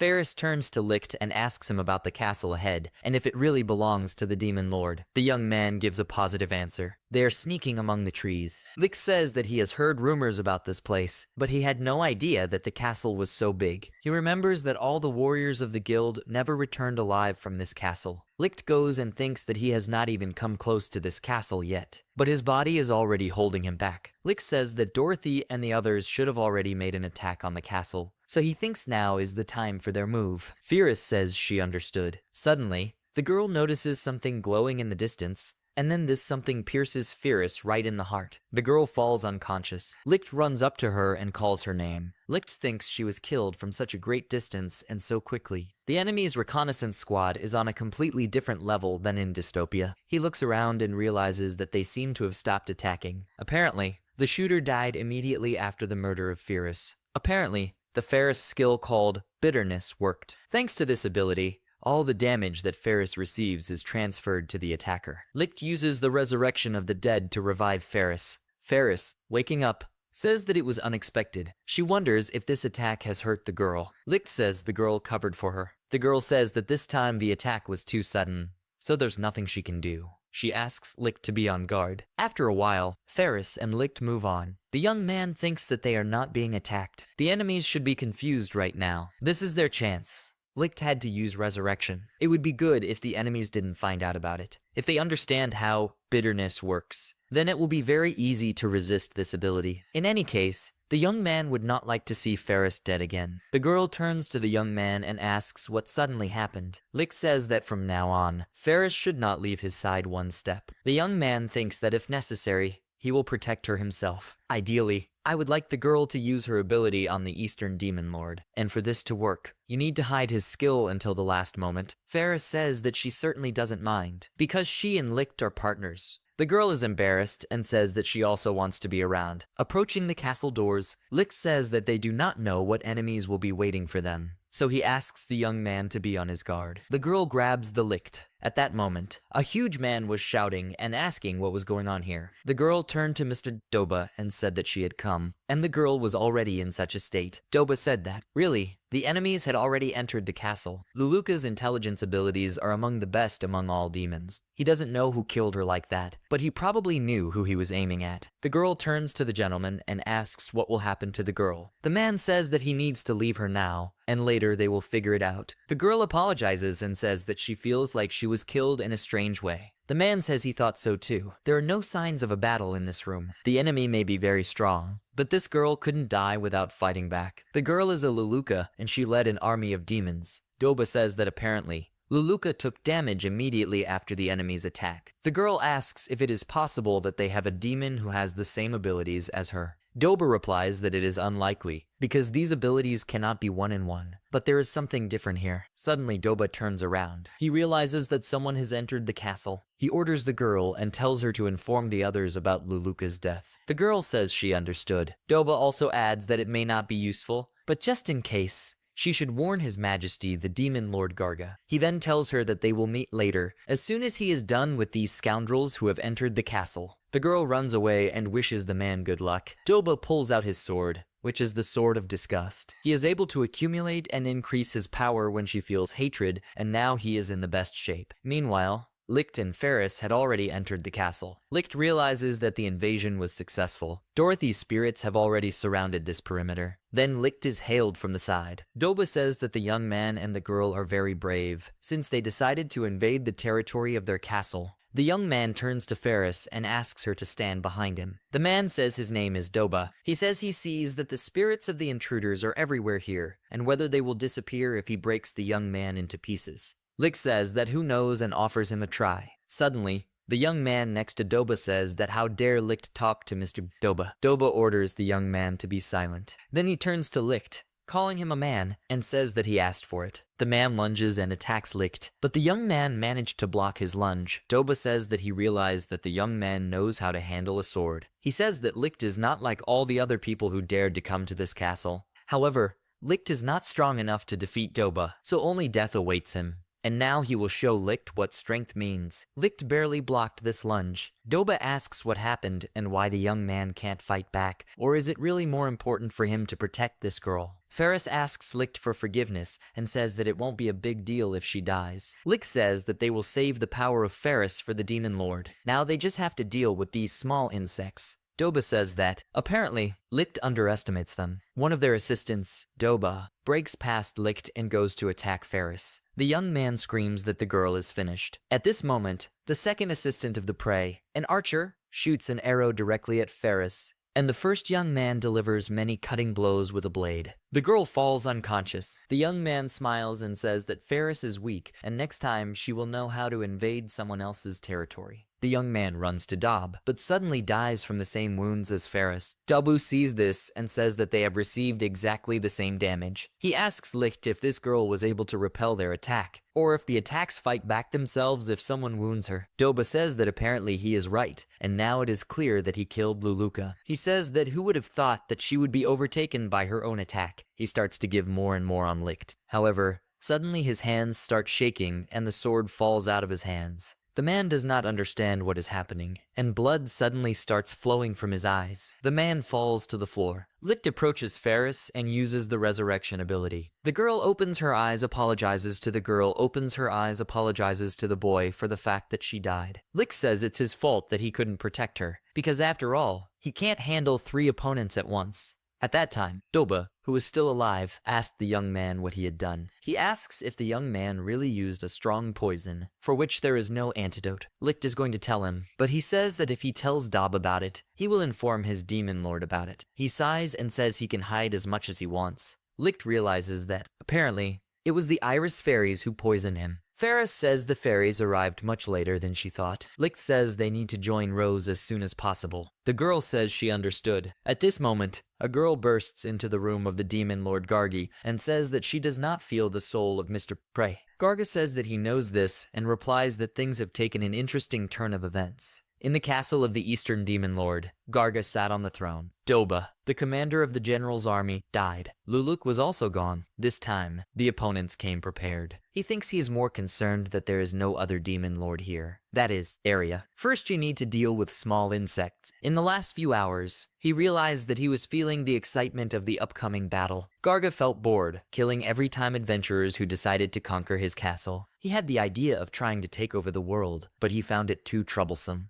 Anyway, beating up the weak is not his style. Day after day, the demon lord felt boredom and longing. Such peacemaking days did not suit his bubbling blood at all. Garga felt bored, killing adventurers every time. Garge, who had too much free time, was offered an alliance. Instead of responding to the letter, Garga decided to launch a magical attack. As expected, following Garga's attack, the opponents responded in kind, thereby provoking hostility. Garga realized that he had finally found a suitable enemy for himself in these last 100 years. The girl asks the gentleman if everything is going to be alright. If the demon lord is really being attacked by another demon lord, then perhaps it's the one that died 100 years ago. Garga tells the girl not to worry. The great demon lord was buried 100 years ago, but she couldn't come back to life. He asks the girl to go and hide, because she shouldn't fight. The girl says that she will also fight them, so it's not worth it for the demon lord to say such things. Garga says that if the girl stays with him, then what should they do next? Because where are the guarantees that they will be useful? The girl says that maybe he's right. Garga asks her to wait. Suddenly, a lot of bats appear right above them. The girl screams at the gentleman to take care of himself, but the mice began to fly right at her, and then they completely enveloped her body. Garga sat on the throne all this time and watched the mice devour the girl's body.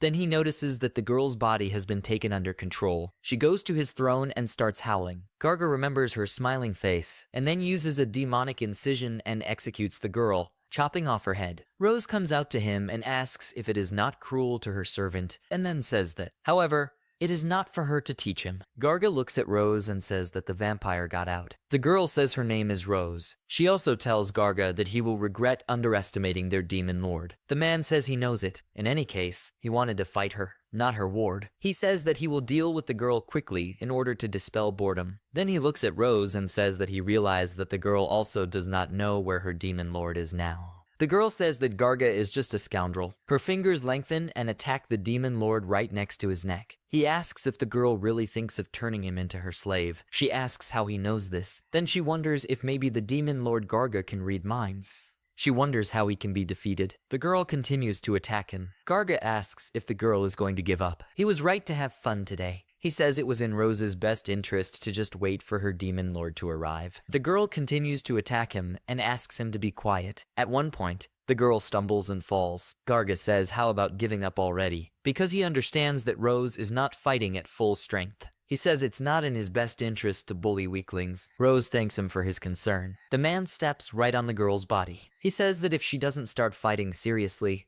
he will kill him. He asks you not to upset him because of such stupidity. The girl gets to her feet and says that she understood. Then her eyes light up with a white light, and then she transforms into a huge beast. Garga sees this monster and says that he will definitely be able to have fun now. He then thinks that he cannot read her thoughts because the girl acts solely with animal instincts. Rose attacks the man, but he deflects her attack and grabs the monster by the neck. He pushes the monster away and asks it to disappear. He looks at his wound and says that the girl is scratching right like a wolf. He uses his demonic slash ability and cuts off the monster's paw. Rose attacks the demon lord with her other paw, and then sinks her fangs into the man's other arm. She injects poison into him with her fangs. Garga clucks and cuts off his hand. He then uses the attack ability in the dark and hits Rose right in the fangs. They break, and the rose itself flies away a long distance. It's hard for her to get up, and Garga says that, apparently, the girl is finished. He decides to finish her off and attacks her right in the chest, killing the girl. He looks at the girl's corpse and says that she is a troublesome opponent. Suddenly, Arya calls out to him and asks him if he had fun. Garga asks the girl when she managed to appear here. Arya replies that she has been here ever since he was playing with her Rose. She says Garga was so hot that she got a little jealous. Garga says that the girl should not worry,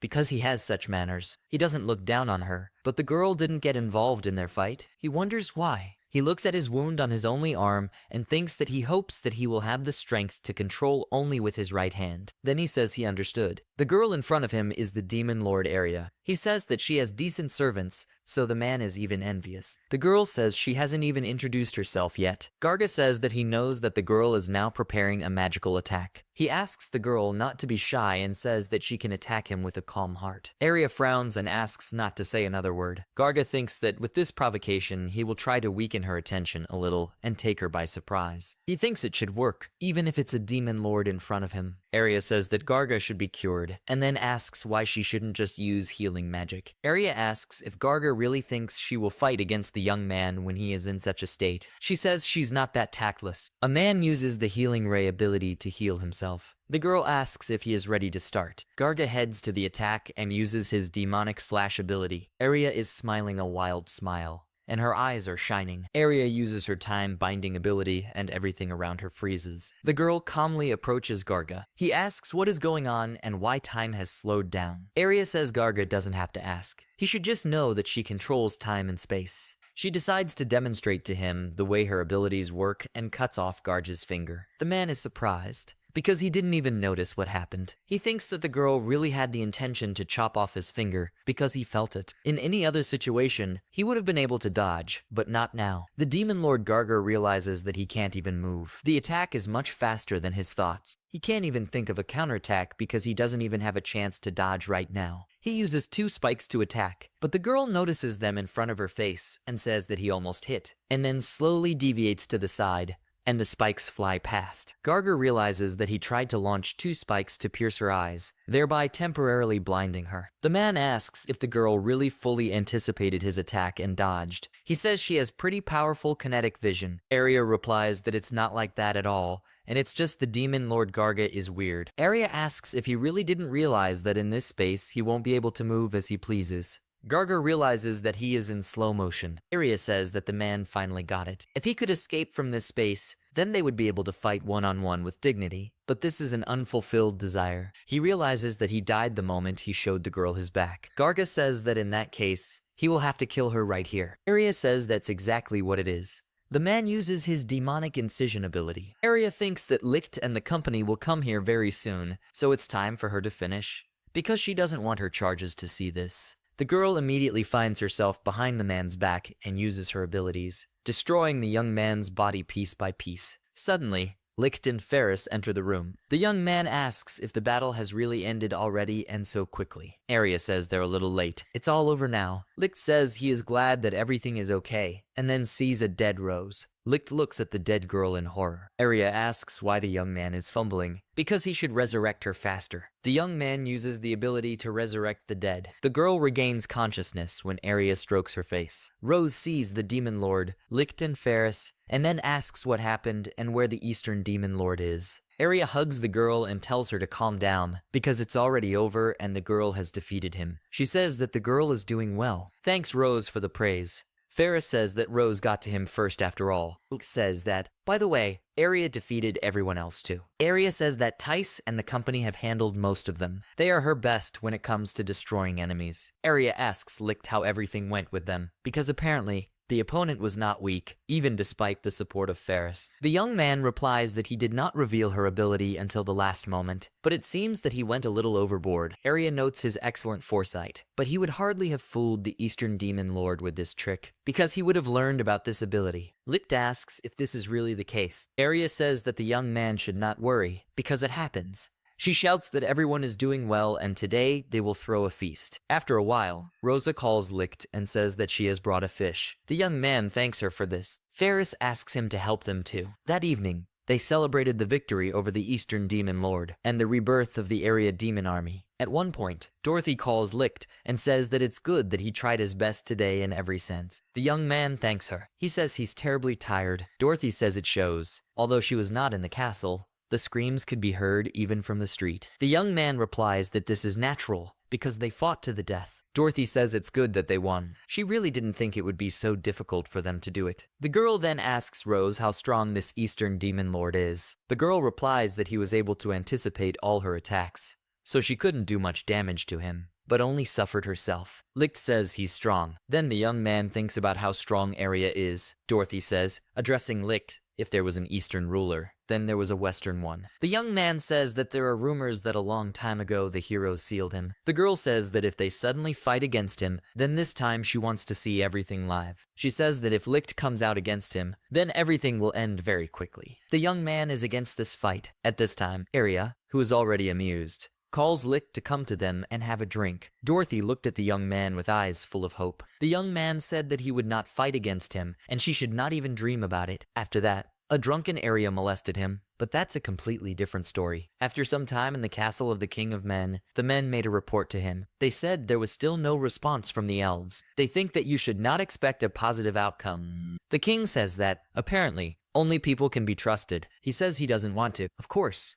but they'll have to ask Lada Country for help. It's also a good chance to improve their relationship. The king is confident that they will not ignore this unknown dungeon. The men say that this is what was expected of the king. The king says that in any case, they need to get in touch with the king of Lada. The servant suggests sending an ambassador in this case. The king says Lada is a pretty closed country, and they will most likely send the ambassador back. In this case, Lada attaches great importance to adventurers. He offers to send his adventurers. The king is thinking. The servant apologizes and says it was a bad idea. The king says it's an interesting idea. The king continues and says that it would be nice to hear the adventurer's opinion about this country. Perhaps he will become their ambassador in building a relationship with Lada. The man says that then they will have to carefully select the adventurers. It may take a long time. The second man says they will start taking them away right now. The next day, Arya asks Licht if he wants to go to the human world. Licht did not hear what the girl just said and asks her about it again. The girl says that there is one interesting place in the human world. So does the young man want to go there? Licht sadly says that there is an interesting place. Then fine, but this is the same terrible country. Arya doesn't understand why the young man is acting like this, and then tells Licht not to worry. She says it doesn't matter, because this country has nothing to do with the young man anymore. He understands that Arya is talking about Lada Country. He tried many times to become an adventurer in that country, but all attempts were in vain. There were rumors that almost all the adventurers from that country were high-class warriors, but they could not confirm this information. Licht has bad memories of this country. He asks what is in this country, Since Arya has become so interested, the girl winks and says that she still can't believe it herself. But just in case, she wants to clarify again. Is this the country of these people? Licht says he thinks so. Arya replies that the young man is not sure himself. Licht says if the girl wants to say that there is a possibility that the people of that country are actually demons. Arya says she's sorry to upset him. The young man asks why this is. Arya smiles and says, because the inhabitants of the country there are people, but their king, their ruler, is actually a demon. Licht is very surprised. He asks if the girl wants to say that he is holding power by force. Arya replies that he pretends to be human and lies as if nothing had happened. She was very surprised when she saw it for herself. Licht wonders how it happened, because there is always a noticeable difference between humans and demons. If the demon decided to rule the country of people, then surely there were problems on his way. The young man says that it turns out that demons are able to adapt to people. Arya says that's why she's so interested, and the fact that the ruler of the strange Lada is not a simple demon is a fact. She says that they will go there together, so the young man should not worry. She grabs his hand and tells him they're going to fly. The girl asks to hold her hand tighter. After a while, in the land of Lada, a male servant approaches the mistress and says that the adventurers are asking for her help. She asks what the girl will order. The beautiful girl said that they would help them in any way they could. She says that food is used as much as it pleases,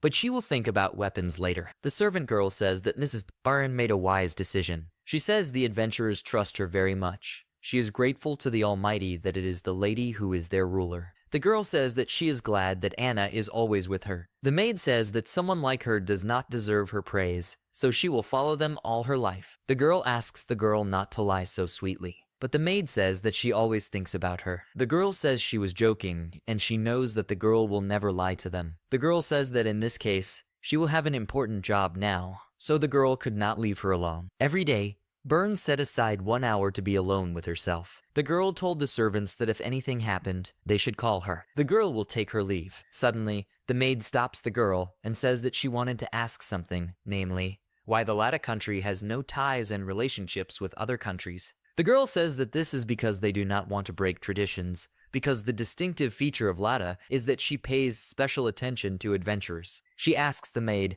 because she too will not be happy if their number also decreases. The maid agrees and says that Mrs. Baron thought it all out that way, and then she apologizes for the stupid question. The girl goes to her room. She flops down on the bed and says that she is very tired. She turns around in bed and says that too many responsibilities have fallen on her. She thought being a queen was fun, but it turned out to be quite boring. She thought she could live in peace in the world of people. She also wonders why she only saved them. Then the girl hears someone. It was Arya who told Licht that they had arrived. Arya and Licht burst into the girl's room. She asks them to give their names. Otherwise, she will call security. Arya laughs and says that this is really a demon who asks for a helping hand from people. Bayan realizes that she has been found out. Licht asks Arya if she is sure that this girl is definitely a demon, because he sees only a human in front of him. Arya says that this girl is cheating on people like Licht all this time. Bert doesn't understand what Arya is talking about, and then she asks the girl how she realized what she really was, and in general, how they got here. Arya shows her aura, and Byrne gets scared out of his mind. Suddenly, smoke forms around Byrne, and then her ears and tail appear. Arya says that the girl's tail came out, and, as she thought, Byrne is a fox. Licht realizes that Byrne is really not a human being. Arya said that's what she said. Arya is aiming at Byrne's tail and says that. By the way, the tail is very impressive. She starts stroking him, and Byrne, blushing, asks not to do so. She tells Arya not to even think that she will get away with it after that. She says she is a noble fox. Arya smiles and says that she is the demon lord in general. Byrne freezes and looks at Arya, and then says that she is cheating on her out of the blue. Arya asks Licht to close his eyes. Then she snaps her fingers and Licht is torn apart, and his body just disappears into space. Byrne sees this and freezes in horror. Licht died. Arya asks if the girl can see now. She screams and asks the girl not to do it, because this guy was her partner. She wonders why it was necessary to kill him,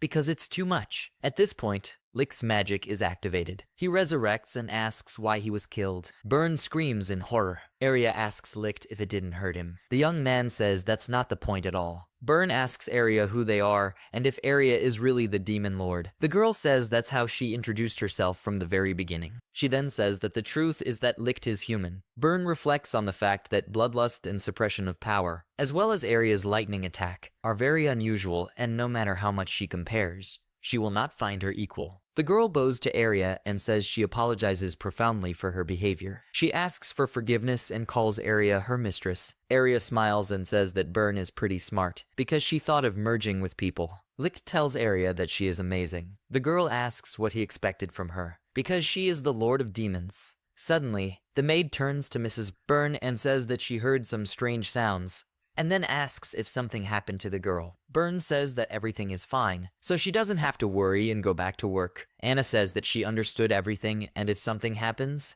Byrne can always call her. Arya says she almost forgot why they came here. She looks at Byrne and asks why the girl has merged with people. The girl lowers her ears and says that she thought that Veselov could live in the world of people, but in fact everything turned out to be wrong. Arya says she is amazed that the girl became a queen only because of such stupid motives. The girl expresses her gratitude to Arya, calling her mistress. Arya asks Byrne if it's difficult to live in a human world. Byrne gives a positive answer. She says she never would have thought queens would get so tired. Arya says that even a fool can understand that rulers have a hard job. However, she surprised her. Arya knew that some demons merge with humans, but this is the first time she sees the queen. Arya then asks if her partners are hiding somewhere. Byrne says she thinks there are those in this country who are hiding from people. She says that's the kind of race they are. Lick says he didn't notice it at all. Arya says that she wants to have connections with the human world. So does Byrne want to become her friend? The girl asks if it is really possible. Arya replies that it is possible, but foxes are generally a rare species. She asks if Licht is against it. The young man says he doesn't mind. It doesn't fit into his head that the demon lord is in touch with people. Byrne tells them not to think that way, but she doesn't feel anything for people,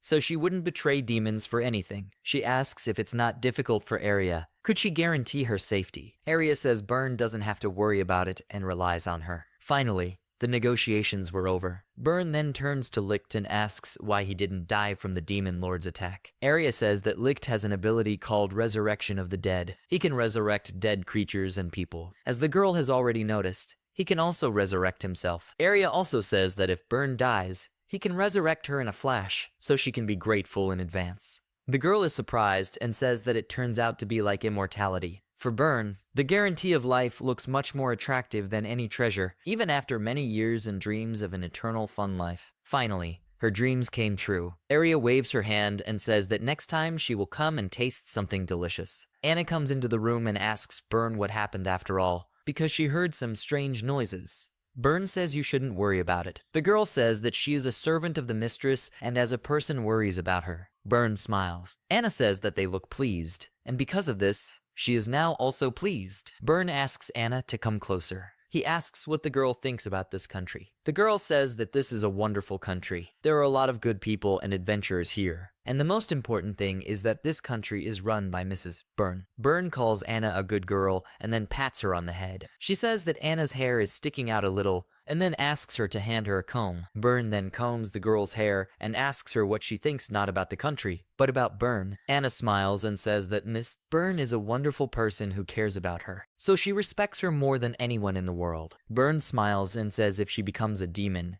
will the girl follow her? Anna replies that she will definitely follow her. Thus, Licht and Arya found out that the Queen of Lata Country is actually a fox demon. Having shown her power as a demon lord, Arya forced herself to repair herself and built a friendly relationship with the Lata Country. A couple of days later, an envoy from a neighboring country arrived in Lata Country. The servant says that they had always sent messengers away before, but this one at all costs asks to meet with the ruler of the country. Until now, the Lata Country has frankly refused to have anything in common with other nations. This was due to the fact that Bayan was afraid of exposing her true appearance. Bayan asked the servant if the messenger had told her the details. The man gave a positive answer. The messenger said that it would be about a previously unknown dungeon. Byrne was surprised. The servant continued and said that magic of such power emanates from the dungeon and that it cannot be ignored. There is also talk about this among adventurers now. The girl is swearing. The servant asks about what the girl just said. The girl covers her mouth with her sleeve and says she didn't say anything. Byrne thought that this dungeon must be a dystopia. That is, the dungeon of the demon lord. And in this case, the neighboring country is their enemy. The servant asked Bayan what she had decided. He says that of course, it was possible to refuse, but maybe they will help them in clearing this dungeon. Byrne understands that if you refuse, then things will get worse at this rate. She also thinks that in another case, it would be better to kill all the adventurers of the neighboring country. Then the demon lord might praise her. The girl says she will meet this messenger. Anna asks the lady if it's worth just going to meet him, and what happens if the messenger is dangerous. The girl says she is worried about the mistress. Byrne says it's alright. She says that even if the messenger attacks her, she will easily defeat him. But in her head, she thinks that human adventurers are just spitting for her. Anna is happy and says that everything is as expected from the mistress.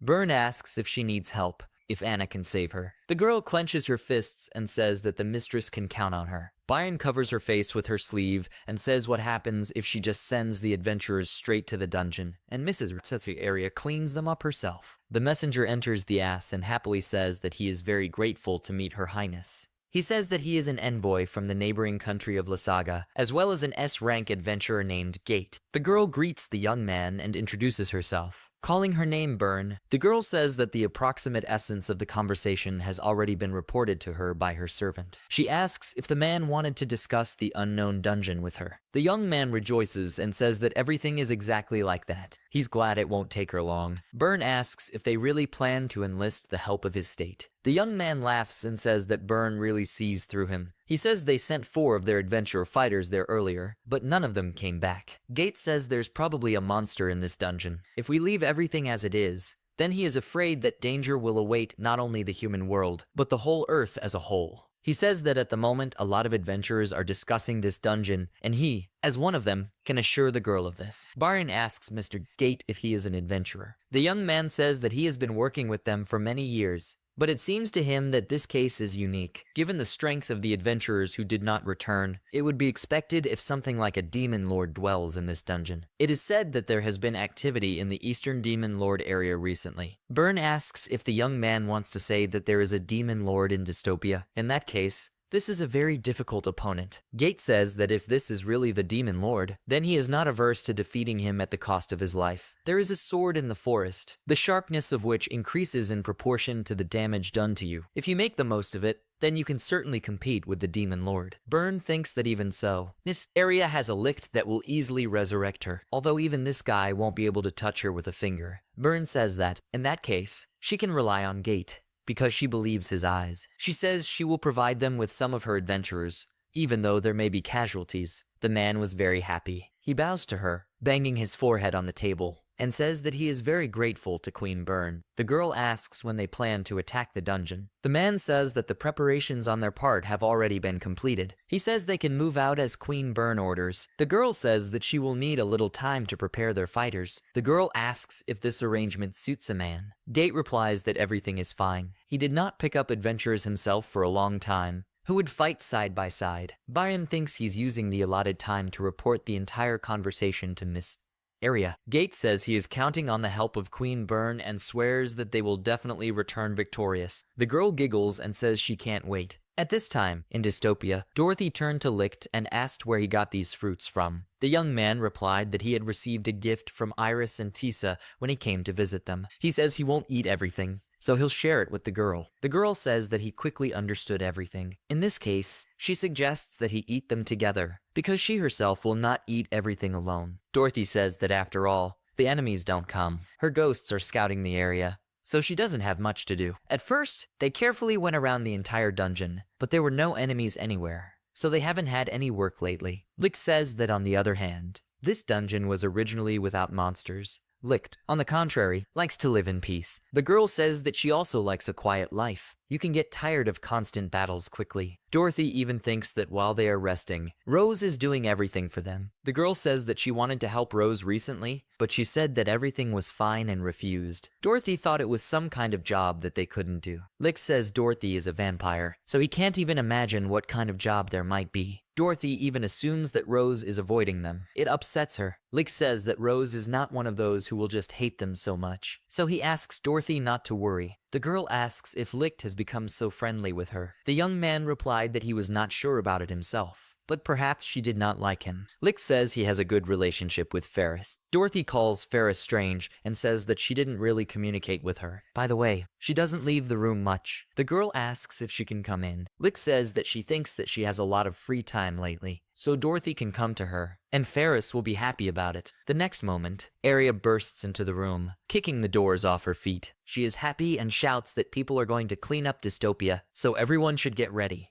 Licht starts to get visibly nervous, and then asks if people are really going to attack them. Arya replies that it seems to her that they are only going to their deaths. The girl says that according to the proper information, they intend to defeat Dystopia. Licht is surprised and asks if people really don't know fear at all. Then he asks the girl where she got this information from in the first place. Arya replies that Byrne has reported everything to her. Apparently, the country of Lysaga decided to enlist her help. Licht says that the country of Legas is very annoying. Apparently, Licht has not yet managed to completely forget about the country that expelled him. Meanwhile, Arya says that, unfortunately, she has not yet managed to find out about the exact number of enemy troops. So she asks Licht, because he must know something, because he used to live there himself. Licht thinks about it and says that even though the girl says so, he only knows that there are very few female adventurers there. Arya asks Dorothy and says that maybe the girl knows something at least. The girl apologizes and says that she has been there too long and it is difficult for her to remember useful information. Arya says that, in this case, nothing can be done, so she asks the girl not to worry. Licht asks why Dorothy gets special treatment and he doesn't. Arya says that, in any case, the victory is for them, so they should not worry. Byron will be making adjustments to the time of the invasion of Dystopia. Licht asks if she's really going to do this. He notices that the girl has become so integrated into the role of the queen. Arya says that's it, and then asks Licht and Dorothy to be ready. If they were planning to try something new in combat, then now is the time. The girl goes to sleep. Dorothy suggests that Licht tests the very bazooka she told him about. The young man said he refused, and then wished Arya a good night, but abruptly recalled that it was still only day. Dorothy says that they are demons,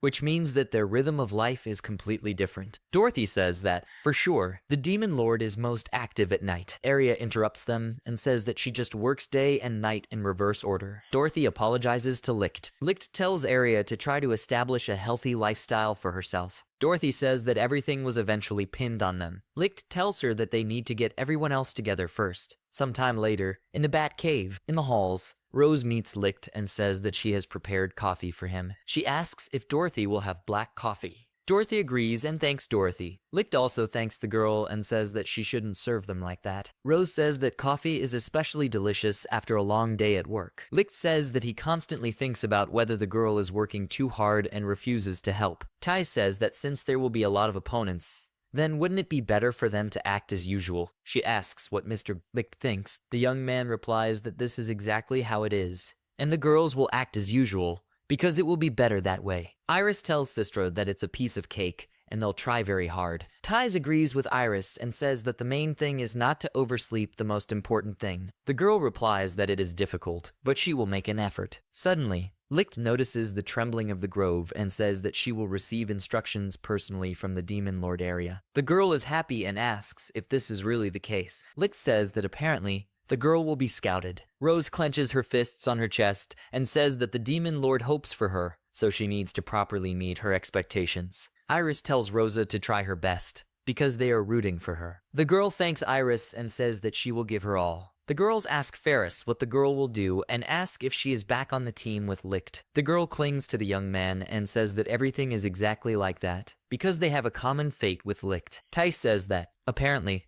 Ferris has become very attached to Mr. Licht. The young man asks Tisa not to joke like that, and Dorothy, meanwhile, says something under her breath. Tice turns to Dorothy and asks her to try her best too. The girl is embarrassed and says that's exactly what it is. Tice gets up and says that since the roles have been assigned, it's time to return to their places. She thanks Rosa for the coffee and says it was very tasty. The girl thanks Tisa for the praise. Iris unwraps it and says that the apple tea was very tasty and asks Rose to treat her to it again next time. Rose waves and thanks Iris for the praise. Licht says it's time for them to go too. Rose asks what she should do then. She thinks it would probably be better to prepare traps. Licht asks Rose to rest, and he will do all the work himself. He says Ferris will help too. The girl says that the young man deceived her. After a while, Tice and Iris were relaxing in their new treehouse which Rose had apparently built for them. Ties wakes Iris up and asks her to wake up. The girl opens her eyes and then rubs them with her small hands. Iris asks to let her sleep for another 5 minutes. Tice says that this is not allowed, because if they are late, then Rose will be very angry. Iris gets up and Tice calls her a good girl. Iris jumps off the bed and summons a squad of fairies. Tice asks if her sister is sleepy. Iris replies that she is a little sleepy, but should be fully awake very soon. Tice says it's all because she stays up late. She offers Iris to climb on top of her so that Tice can carry her. Tice says that Iris has recovered a little, but the girl replies that if she says one more word and the girl gets angry. Iris suggests that her sister hurry up. Iris says that the opponents are already advancing. Tice smiles and says that everything is fine because Rose will delay them at the exit, and Licht and the others are already nearby. The girl says their time will come after that. She says that, most likely,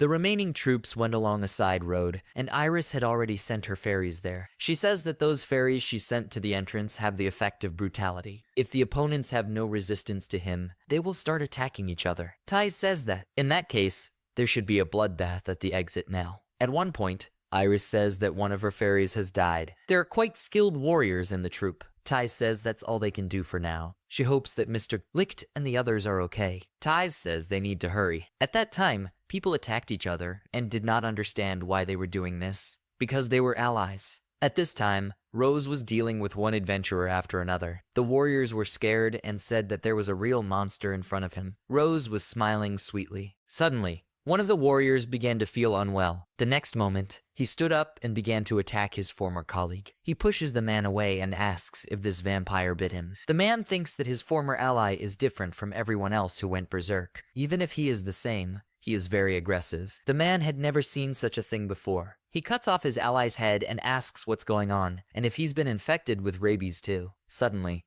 a sparkling sphere appears from the body of a fallen warrior. Suddenly, Rose appears behind the man and says that he finished off her puppet. The man dodges and asks when the vampire managed to get close so quickly. The girl says there are too many of them, humans. Some even managed to break into Dystopia. She asks the man for reinforcements, but he swings his sword and orders Rose to be silent. The girl deftly evades and asks what about reinforcements. The man says that how would he know about it? Rose abruptly approaches and asks seriously if reinforcements will come or not. The man chuckles and says he'll leave it to the girl's imagination. Rose says she realized they weren't coming anymore. In that case, she can leave this place. The man realized that if this went on, they would be dead. If he loses now, then the girl will surely finish off all those who passed on. The human troops are strong, but there is no chance against this monster. Rose says that Iris and Tice will sort out the people, and she can already move on. The man orders her to stop. Rose asks what he needs. The man tells her not to dare ignore her opponent, because she is destined to die. The girl says that she thinks, on the contrary,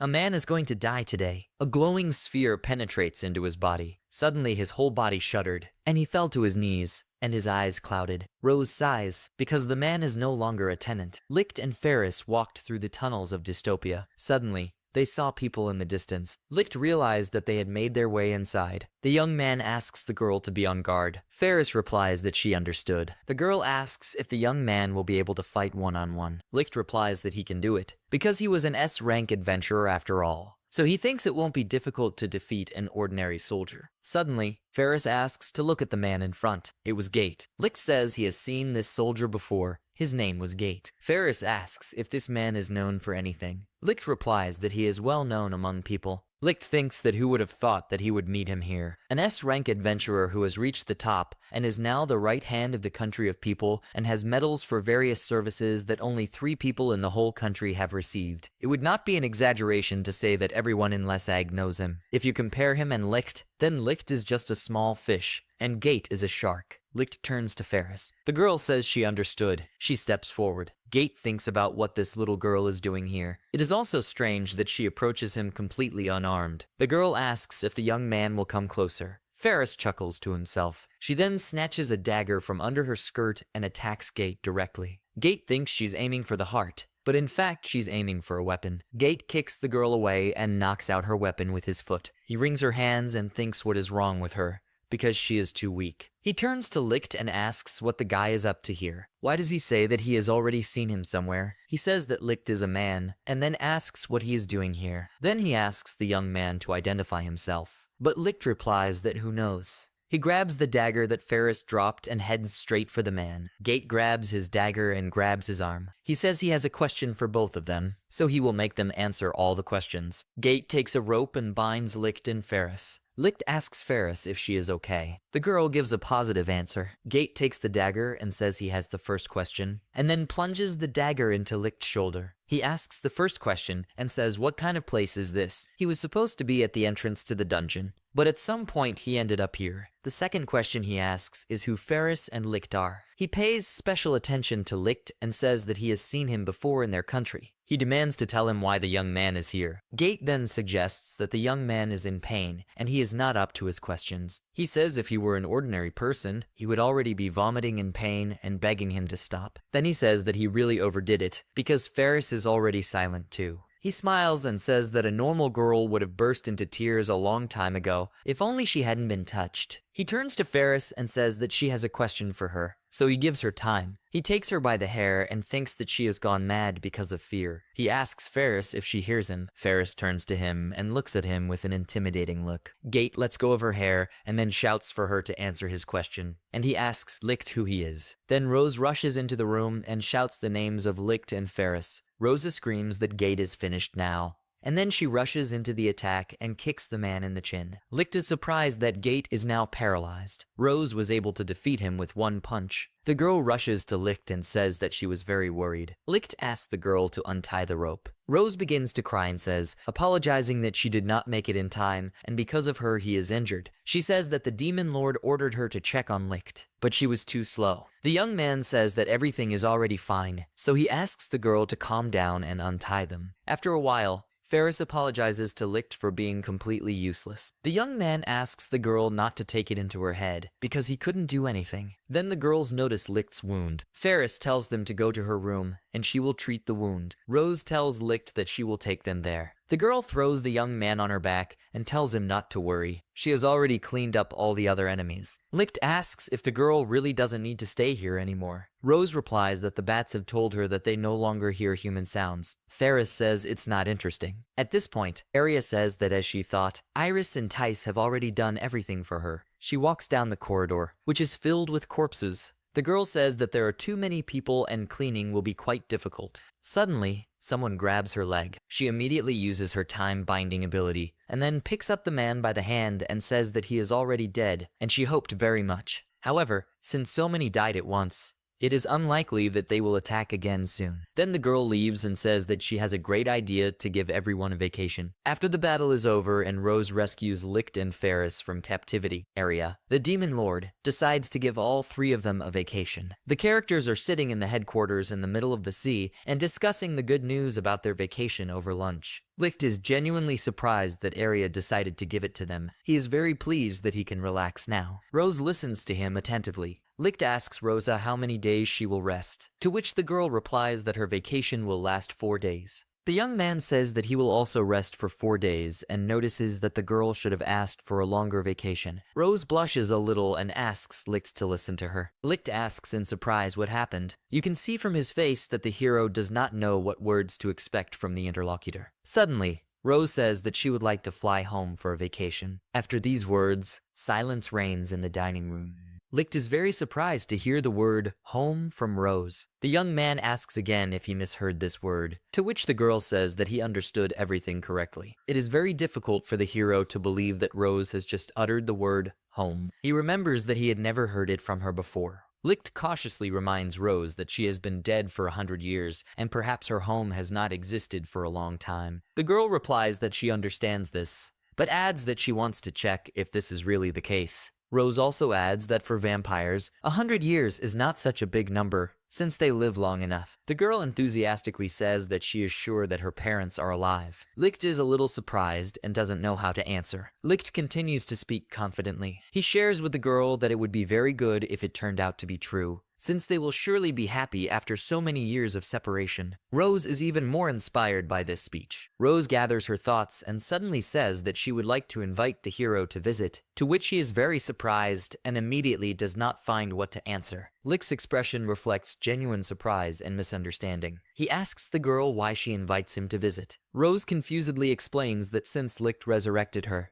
she is now his debtor. The girl also adds that she decided to introduce the young man to her mother and father. Rose feels awkward. She waits a little and, without waiting for an answer, asks to find out if she can't do it. For the first few seconds, Licht doesn't know what to answer either. He, a little confused, replies that, in general, it is possible. The young man modestly and a little scared says that he hopes for the absence of anger in Rose's parents, since he represents them as not the kindest guys. The girl happily says that he shouldn't worry about it. Rose enthusiastically says that she is confident in the kindness of her parents. She declares without hesitation in her voice that they will give Licht the warmest welcome. Licht exhales with relief. It seems to him that after this information, it became much easier. He thanks the girl. Licht cautiously asks if he is the only one invited to visit. Rose awkwardly replies that she also invited Dorothy home. The girl says that her plans include flying home the next morning, and she wonders if this suits Licht, to which he replies that everything is fine. He also asks Rose not to stay up late before going to bed. Rose, embarrassed and a little indignant, replies that she is not Iris to pull off such actions. The next morning, Licht, Dorothy, and Rose fly home to the ladder. They are carried by small bats attached to the backs of the guys. Licht dejectedly asks Rose if it is possible to get to the right place in another way. Dorothy is surprised to answer that if they get to their destination by land on their own, it will take much longer than a flight. Licht says quietly that he understands, but there is some dissatisfaction in his voice. Dorothy, humming something, notices that Licht is simply afraid of heights, and if he gets used to it, it will become much easier for the young man to fly. Licht is displeased to notice that she is used to flying suspiciously fast. Dorothy decides to change the subject and suggests that we talk about something else. Licht asks what you can even talk about in flight. The girl, looking towards the other, replies that she would like to know more information about Rose's childhood. Licht adds that he would also be interested to know more about it. Rose smiles and modestly replies that she often cried as a child. She remembers how mom and dad constantly spoiled her because of this. She clearly remembers a lot after the question and looks thoughtfully into the distance. Licht notes that he also remembers the last time Rose cried, and it was only recently. The girl is very embarrassed and says that it was because Licht was very badly injured. As they fly and talk, Rose notices that, unlike her, Dorothy never seems to cry. In response, another girl says that she used to cry a lot because of the mentor who took her as an apprentice in the girl's early childhood. Dorothy also says that now she and her mentor remember this time with a smile, as these memories have long been warm for both of them. Licht says that it seems to him that it was very difficult for the girl before. After that, Dorothy also adds that they soon rebelled against the kingdom and were killed. This ending of the story confuses Licht, and he asks why this story is considered funny. Licht interrupts Dorothy and says that he has heard a story that Dorothy died while participating in an angry battle with demons, to which she replies that this story is not true, and in fact she was attacked while she was sleeping. Licht, dejected and a little scared, says that Dorothy's story is a real horror. Suddenly, Rose decides to change the topic of conversation to a more pleasant and carefree one. She asks the guys what kind of animals they like. The girl says to herself that she likes dogs. Suddenly, Dorothy notices that Rose herself looks very much like a dog in the literal sense of these words. The girl gives an example of a situation where Rose fawns in front of Arya and is very happy when she is praised. Rose, not knowing what to say to this, calls Dorothy a cat, explaining that she always has secretive thoughts that are not easy to guess. Dorothy asks, perplexed, if it was a compliment. The flight lasted for several more minutes, until finally Rose noticed something on the ground and pointed at it with her finger. The heroes look down and see a huge white castle below them. Rose happily declares that they have finally reached her house. The surprise and delight of Licht and Dorothy is very difficult to put into words. They can't believe they're seeing a building like this, which is also their friend's house. Licht thinks to himself that Rose may be the famous mistress among vampires. He calls Dorothy by name, and she responds. Rose looks at the huge castle and is sincerely glad that everything is all right with her family home. The girl says that she is so happy about this news that her breath catches in her throat. The heroes descend to the ground after a long and tedious flight on bats. Rose is the first to rush to the castle door, since this is her home. Licht and Dorothy exchange uncertain glances. Rose, full of inspiration, opens the doors, sparing no effort, and goes inside the building. A lot of surprised maids immediately gather around the girl. They exclaim that it is difficult for them to believe in the return of Mrs. Rose. The maids can't hold back their tears. They smile, rub the little drops in the corners of their eyes, and repeat their mistress's name over and over again. Rose can't help but smile on her face. She puts her right hand to her heart and apologizes for making the girls worry. The girl comes closer to the maids and says that she would really like to meet her parents again. They fuss and reply that they will immediately take her to her father and mother. Dorothy notices that she and Licht seem to be superfluous in this place. The young man answers her that at such moments it is necessary to maintain a good mood. It is impossible to behave inappropriately, otherwise they will be considered rustic. Licht is already from the village. Rose turns her head to Licht and asks if everything is okay, to which the young man says that he did not want to make her worry and asks for forgiveness. One of the maids interrupts the dialogue between Rose and Licht. She politely invites the girl to go with her to her parents. Finally, Rose and her friends come to a huge wooden door taller than a man and stop. The maid is preparing to open it. One of the castle's many doors creaks open in front of Licht, Rose, and Dorothy. The children see Rose's parents in front of them. A tall, dark-haired, bearded father with a monocle and a beautiful, blonde, short woman. A mother who is very similar to her daughter. They exclaim that they are very glad to see Rose again. A happy girl runs up to her parents. They cannot believe that they see their beloved daughter alive, which they are incredibly happy about. The father leans over to Rosa and joyfully tells her that in honor of her return, they will arrange a grand dinner with a fan, consisting only of the girl's favorite dishes. She happily replies that she is very glad to hear it. Rose says she was a little busy, and therefore couldn't tell her parents about her resurrection right away. She adds that she was finally able to return home, as there was enough time for this. Suddenly, Rose's father notices the girl's friends behind her back. He asks if Licht and Dorothy are his daughter's guests. Mom is overjoyed to hear about Rose's friends. Her amazement, mixed with happiness, is very difficult to put into words. Rose's mom says it's hard for her to believe that her daughter has finally become so independent, and she feels immensely happy about it. Licht takes a close look at the family reunion. He does not know how to act in such situations, and therefore does not say anything. Rose says she owes a lot to these guys. The father happily says that his daughter's guests can feel at home in the castle. He also adds that it is worth greeting the guests properly. Mama Rose modestly and sweetly offers Licht and Dorothy to live with their family, since in this situation they will be able to see their daughter every day, which would be very good. The father replies to his wife that this is a good idea, but first you need to listen to their story. Rose blushes and asks her mother to wait for something, to which she replies that her daughter may not continue the phrase, since she has already understood everything. The girl is genuinely surprised that her mother understood her in half a word. Mom laughs kindly at her daughter's reaction. It seems to Licht that his parents cherish Rose too much, but he decides to keep quiet about it. Dorothy, Licht, Rose, and her parents finally find themselves sitting together at a sumptuously set dining table. The first two are very surprised by this. Dorothy turns to Licht and says that the food on the table looks like a work of art and it's a pity to touch it. The young man suggests that his girlfriend just sit in silence and not touch anything, as this is the best thing they can do. The father hears the girl addressing a friend, calling him by name. He asks for the correctness of his name,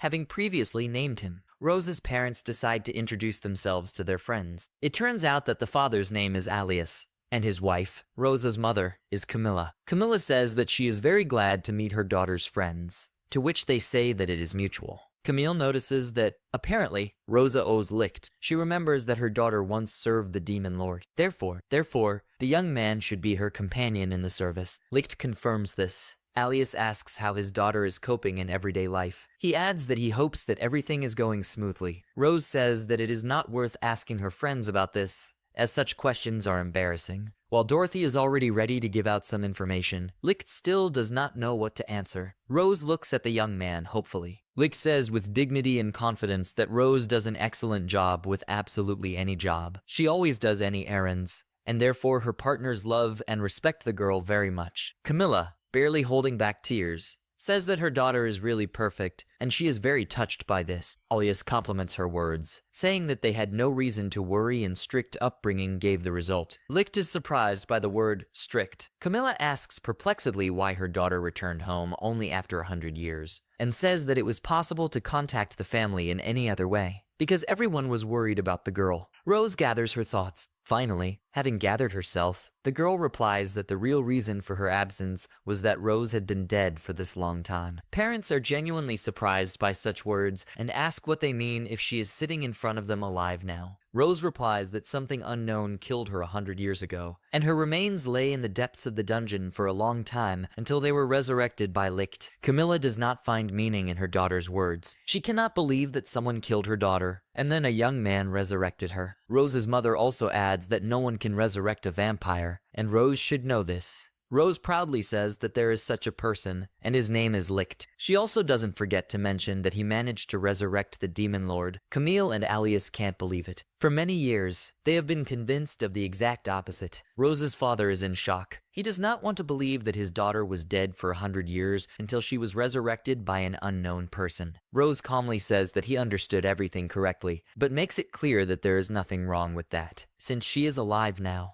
Licht understands how difficult it is for Rose's parents to accept the fact that she died suddenly and has been dead for 100 years. He glances at Dorothy, but she doesn't say anything. While there is an awkward silence in the room, Alias thinks that he will definitely find and kill the man who did this to his daughter. He also doesn't know what he should do with the person who resurrected her. Alias remembers that he is experiencing a familiar feeling. He felt the same way when he met the Demon Lord. He recalls that once the Demon Lord wanted to take his daughter, Rose, to be his servant. Rose's father goes deep into his thoughts. Suddenly, he realizes that Licht is also serving the Demon Lord. Suddenly, a slightly unusual, but quite logical thought comes to his head to marry his daughter and Licht. Rose's father pulls himself away from such thoughts, considering them too hasty a conclusion. He turns to Licht and says that he does not know how he can thank the young man. Alias decides to think about how to thank the young man. He understands that this will take a decent amount of time, so he asks Licht to wait. The young man replies that there is nothing wrong with that. Dinner in the family circle finally took place after 100 years. Alias notices that the conversation turned out to be too heavy, so it's better to replace it with food. He urges the guests not to be shy and start eating.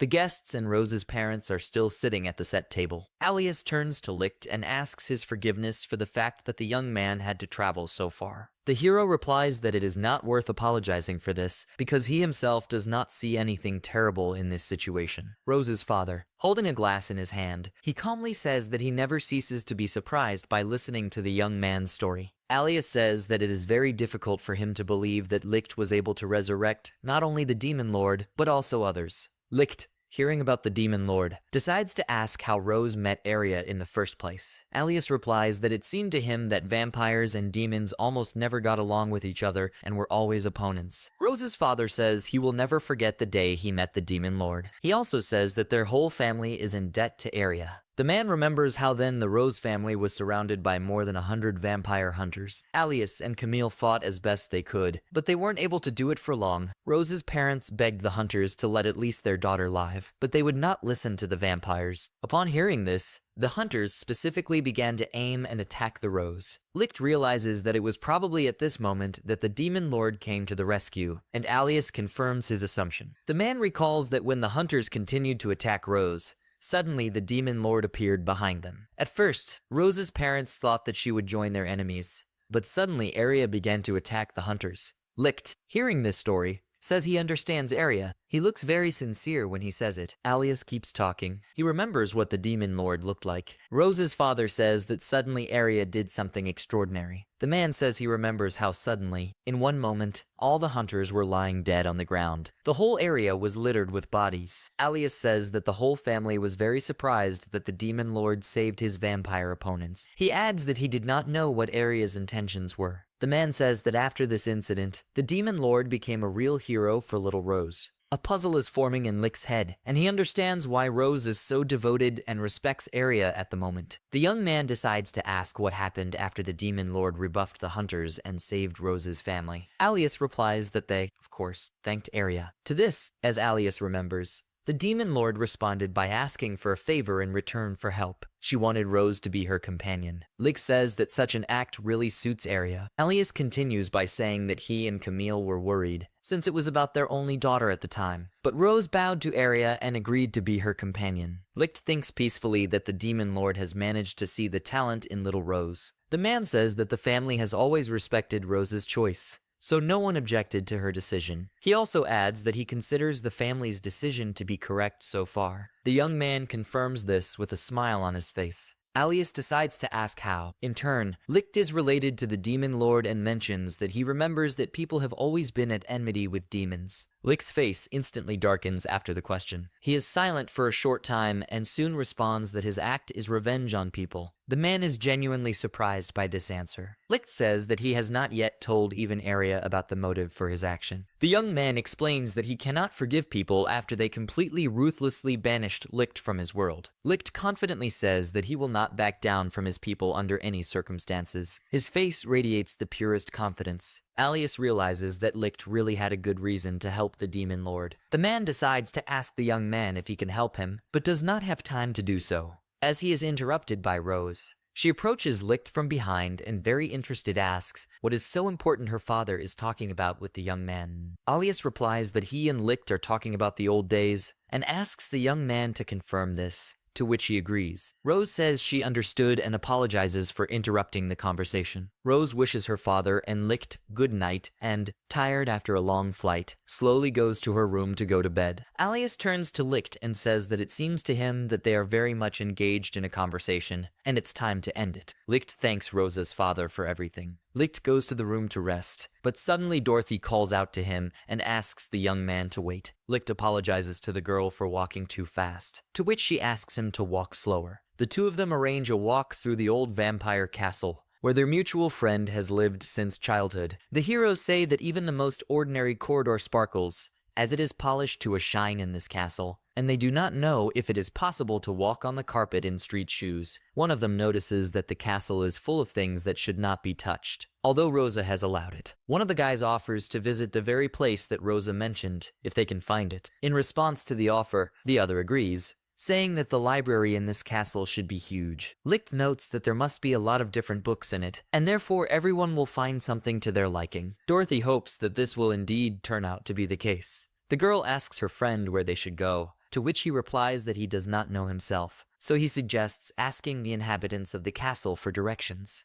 Suddenly, one of the girls working as maids in the castle appears behind Licht. She asks if the young man called her. Licht asks the girl if she is one of the maids in the castle, to which she replies that she is. She introduces herself, and it turns out that her name is Kano. Kano tells the heroes that Rose asked to show them the right way, and the maid hopes that she will be useful in this request. Licht and Dorothy thank the girl. Licht turns to Kano, says that he and Dorothy would like to walk to the library, and asks if this room is far away. Kano replies that it's not far at all, and offers to bring the guys to her. The maid leads the companions through the intricate corridors of the castle, calling each time which turn to go where. Finally, the three of them reach the library and go inside. The room turns out to be huge. There are many different books inside. Dorothy is amazed and delighted to say that the library is full of books that are more than 200 years old, which cannot but surprise. Dorothy, humming something to herself, begins to enthusiastically look at a variety of books, asking if there is anything on necromancy in the library. Licht calls out to the girl, but it's useless. Kano notices that the girl must be very interested in science. Licht agrees with Kano. Suddenly, his gaze falls on a beautiful book with a jewel in the middle, which stands alone on the counter. He asks if he can see this book. The book is upholstered in the skin of some kind of reptile, and in the very center of its cover is a huge dark gemstone. Kano says that Licht, of course, can look at this book. Licht realizes that this book is obviously different from any other in the library. It turns out that its cover is made of dragon skin, and the book itself is encrusted with precious stones. He slowly picks up the book and examines it. The young man does not know what to expect from her content. He opens the book and sees something there that he never expected to see in it. The book contains many photos of Rose, starting with those where she is still a child, and ending with the latest time. Licht understands that this album is dedicated to the story of Rose's growing up, and carefully examines it. Kano is in a hurry to find out Licht's opinion about the photo album. She is very excited, and she is genuinely interested to know his thoughts. Kano remembers how long ago her mistress Rose was very cheerful and restless and constantly ran after the maids. Licht is surprised and chuckles that Rose also once had such a period in her life. Kano recalls that when Rose was injured, the whole castle was on her ears afterwards,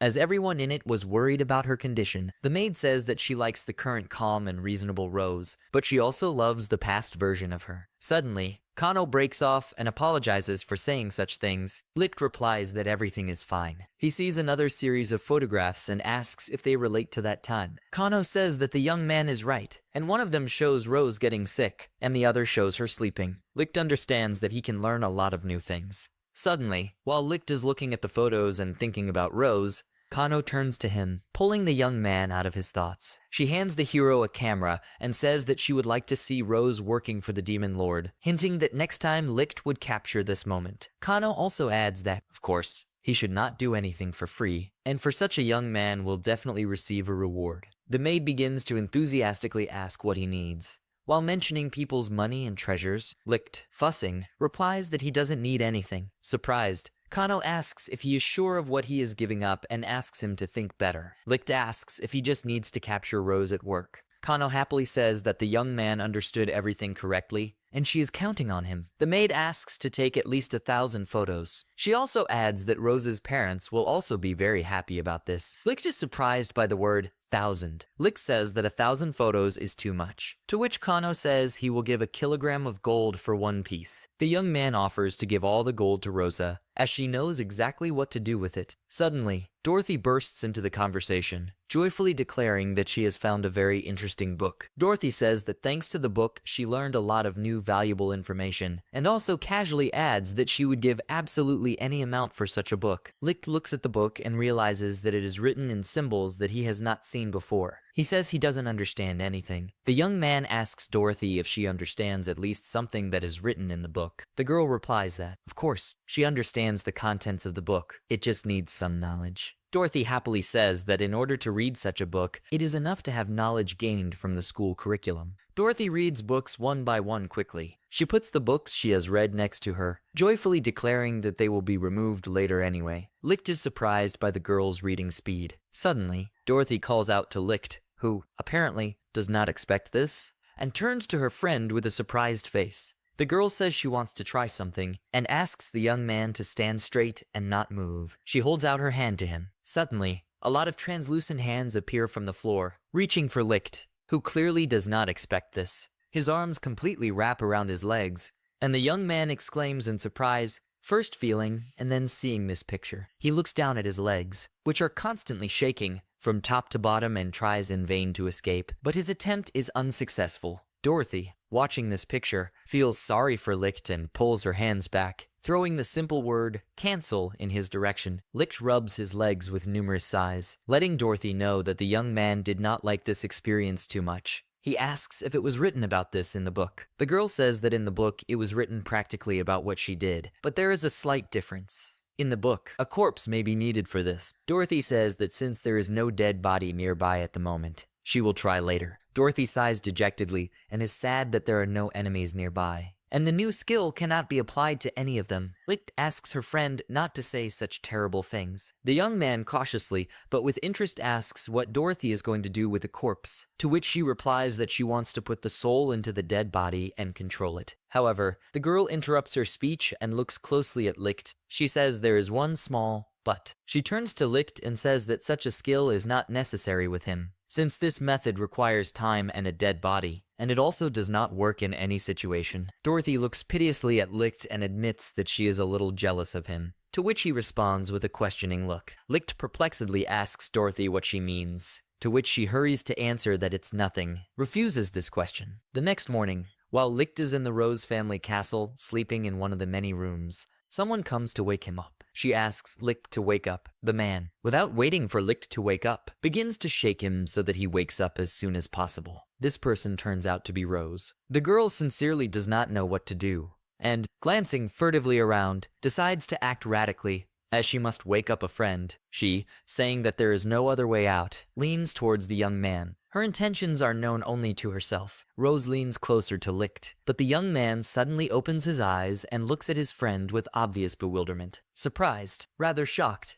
Licht looks scared, seeing how Rose bites his hand. He asks what the girl is doing. The young man immediately gets up on the bed and asks if Rose turned him into one of the vampires while he was sleeping, to which the girl replies that she is glad that Licht has finally woken up. The girl, hearing such assumptions from her friend, indignantly rushes to say that she did not turn him into anyone. She adds that she only drank some blood in order to wake up the young man. Rose explains to the still terrified Licht that he will not become a vampire until his saliva gets into his body. So the young man has nothing to fear. Hearing this, he almost completely calms down. Licht doesn't waste any time and goes back to sleep, outraged. Rose shouts that if he does this now, then her attempts to wake up her friend will be in vain. The girl does not give up hope of lifting her friend from the bed and continues her futile attempts to wake him up. She says if he doesn't wake up right now, he'll skip breakfast and be hungry all day. Licht still wakes up and goes to breakfast. When they come down, they see Dorothy sitting at the table, who wishes the young man good morning, and he responds in kind. Suddenly, Rose notices that neither her father nor her mother are at the dinner table with them. She hurries to ask where her parents are, to which Dorothy replies that she saw them hurriedly leave somewhere. Rose says it bothers her. She worries about her father and mother and the reason they left the room so hastily. Licht says that Rosa should not worry prematurely and take everything so seriously. He adds that perhaps they just want to arrange a surprise in honor of their daughter's return. Rose hopes that this is indeed the case. Dorothy reproaches Licht for being overly optimistic and says that enemies could suddenly descend, so you should not be so enthusiastic about the care of Rose's parents. Licht remarks that if they had been attacked, the castle would hardly have been so quiet. Rose happily agrees with him and says that it sounds quite logical. Dorothy wants to say something, but their dialogue is interrupted by a maid running into the dining room. The maid runs into the dining room,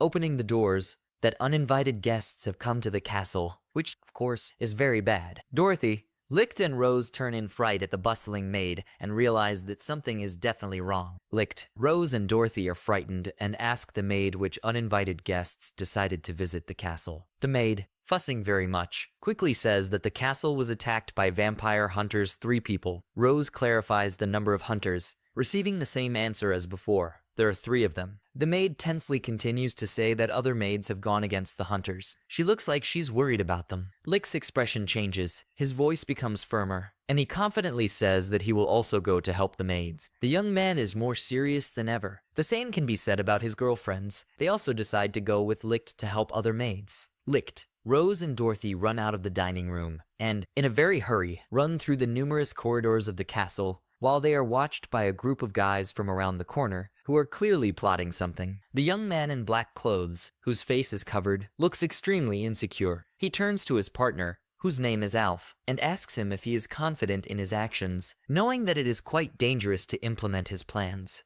The young man with wavy hair, the one whose name is Alf, says that in no case will he abandon his plan, since a generous reward is promised for him. He tells his partner that if they complete the task, they will not be able to work for a long time. It turns out that the guy in the black clothes is called Wait. A tall blonde woman addresses him, saying at the same time that he looks pathetic, having walked such a distance to the right place, and then going to run away in disgrace. Wait says worriedly that the castle looks completely different from the photos, which is very annoying. He says Alf should have found out the details in advance. Alf tells him to shut up, explaining that the castle is just big. The girl enthusiastically turns to Wait, saying that it's worth not worrying, but thinking about the reward for the task, which you can live on for the rest of your life. Alf asks Wait not to forget about his strength and not to lose heart in any case. Wait calms down a little, agrees with the guys and apologizes to his partners, the alphas and the girl, who, as it turns out, is called Renee. The group decides to proceed according to plan. It turns out that their plan is that they will attack from 3 sides so that the enemy has little chance to dodge. Alf says that according to the information he has, there are 2 vampires living in the castle who will be very easy to defeat, cornered and not given a single chance of salvation. Renee looks very confident and ready to act, while Wade is practically shaking with fear and anxiety. 3 guys enter the castle, and Alf concludes that the structure is really huge. Alf looks around. Wandering through the corridors, he realizes that the atmosphere in the hall is chic and even luxurious. He wonders how long it will take them to complete this seemingly easy task. Suddenly, the trio of Alpha, Wade and Renee are noticed by a maid named Kano and shouts to Dorothy to come to the rescue as soon as possible. Alf pulls out a sharp dagger and, bringing it to Kano's back with a flourish, orders her to be silent. But the girl does not listen and continues to call Dorothy for help. The young man decides to silence the maid and pierces her with a dagger, almost touching her heart, thereby bringing the girl very severe pain. Alf pulls the dagger out of her chest and angrily says he was just acting on reflex. Suddenly, the young man notices something under his feet. It turns out that a lot of arms appear from the floor, wrapping around the legs of the Alpha. He sees it and screams in surprise. In fact,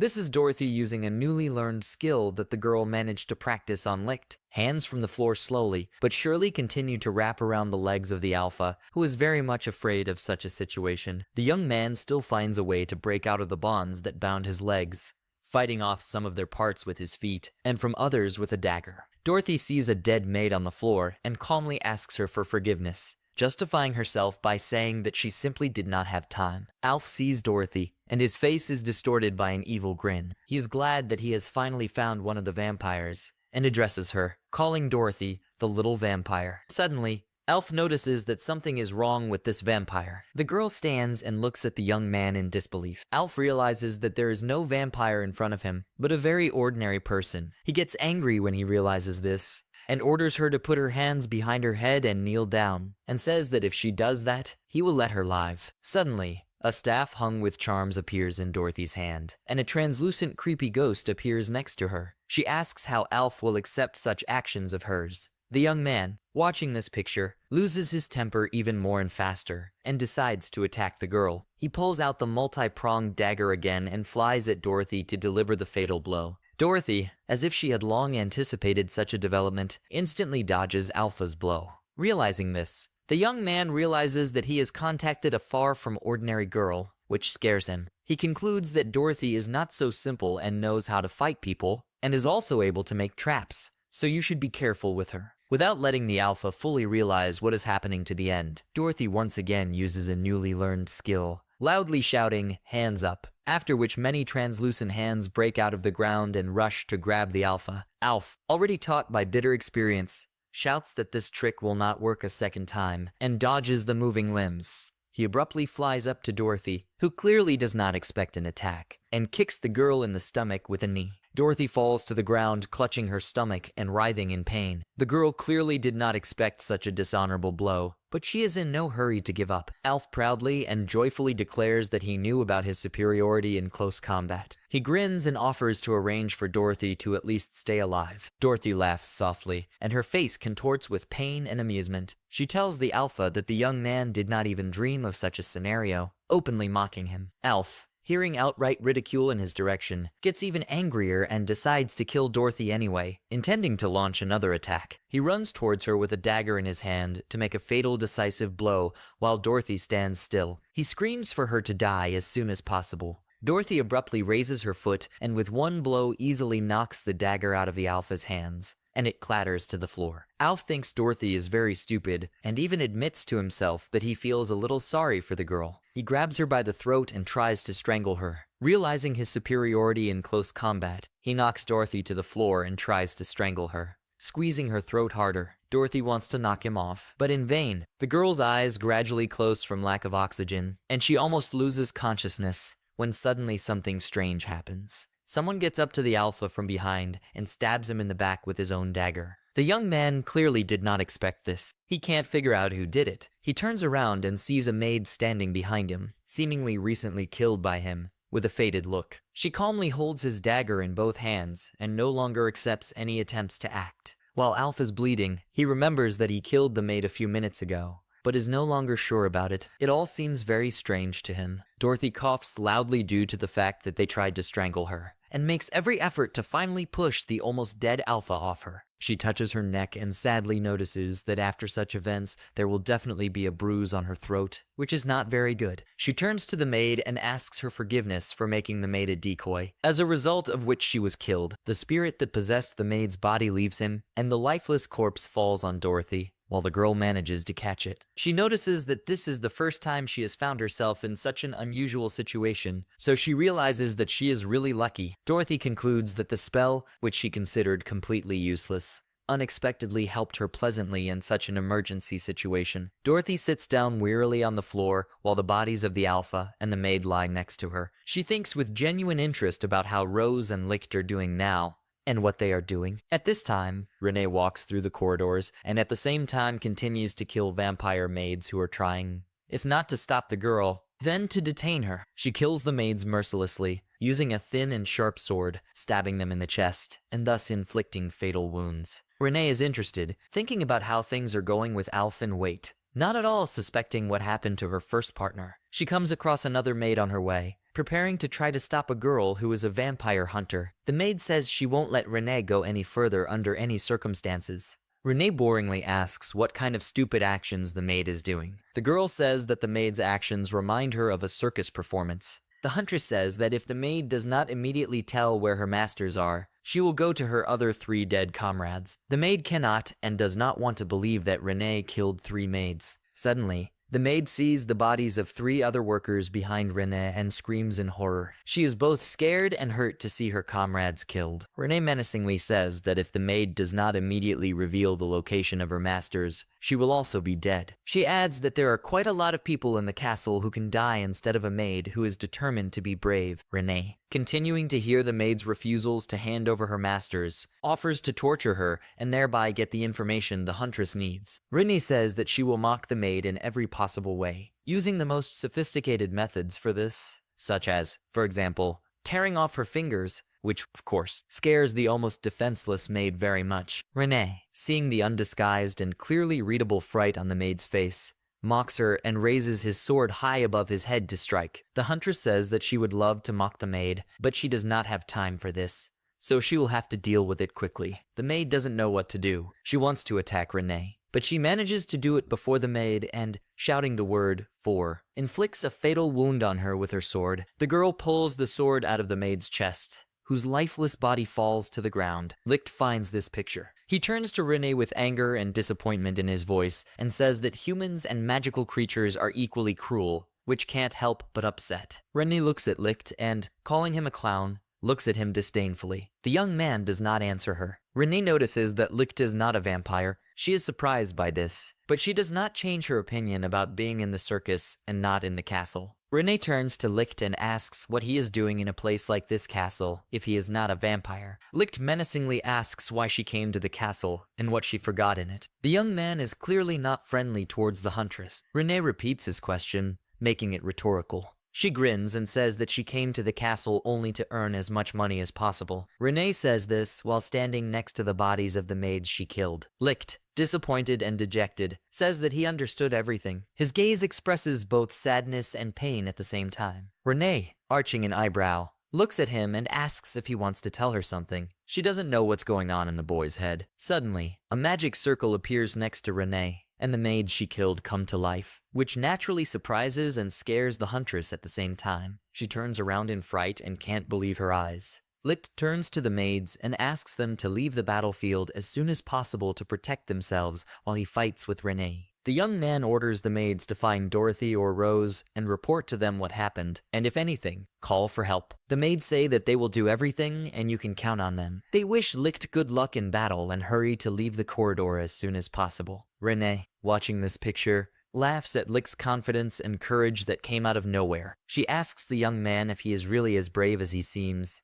or if he just doesn't want the maids to see him die. Licht is not responding. Renee asks Licht to answer one of her simple questions. She asks what he is doing in this vampire castle, being an ordinary person. She stops for a second, and then continues the question. She asks what Licht is counting on by siding with the vampires, and laughs at him. Licht perplexedly asks in response what is wrong with being in league with vampires. It is clear that he sincerely does not understand what is wrong with such a relationship with another race. Renee tells Licht that the answer to his question is obvious. The fact is that by taking the side of demons or vampires, any person automatically commits betrayal. Therefore, the young man himself is such. Licht is genuinely surprised by such words, but decides not to waste time on useless arguments, and, one might say, agrees with Renee. Renee says that Licht must have gone completely mad, and she promises to destroy the traitor. Licht makes no attempt to attack Renee, while the girl runs at him, holding her sword ready to wound the young man. She hits Licht with a sword,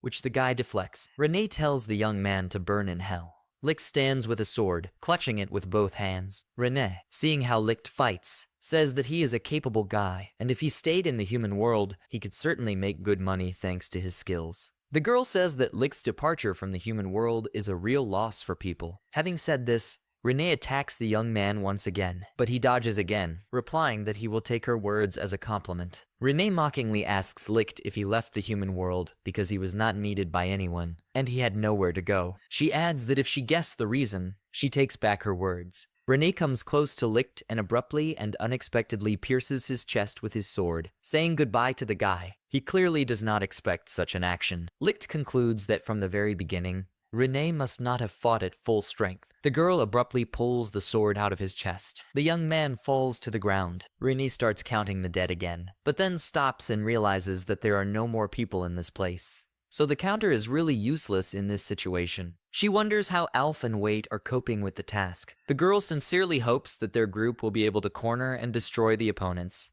thereby ensuring a comfortable life for themselves. Suddenly, a movement behind her pulls Renee out of her thoughts. It turns out that Licht did not die at all. He grabs his sword and wounds Renee in the arm, while the girl has her back to him. Renee turns to the young man who hit her and cannot believe her own eyes. Licht is sitting next to her and holding a sword near the girl's hand.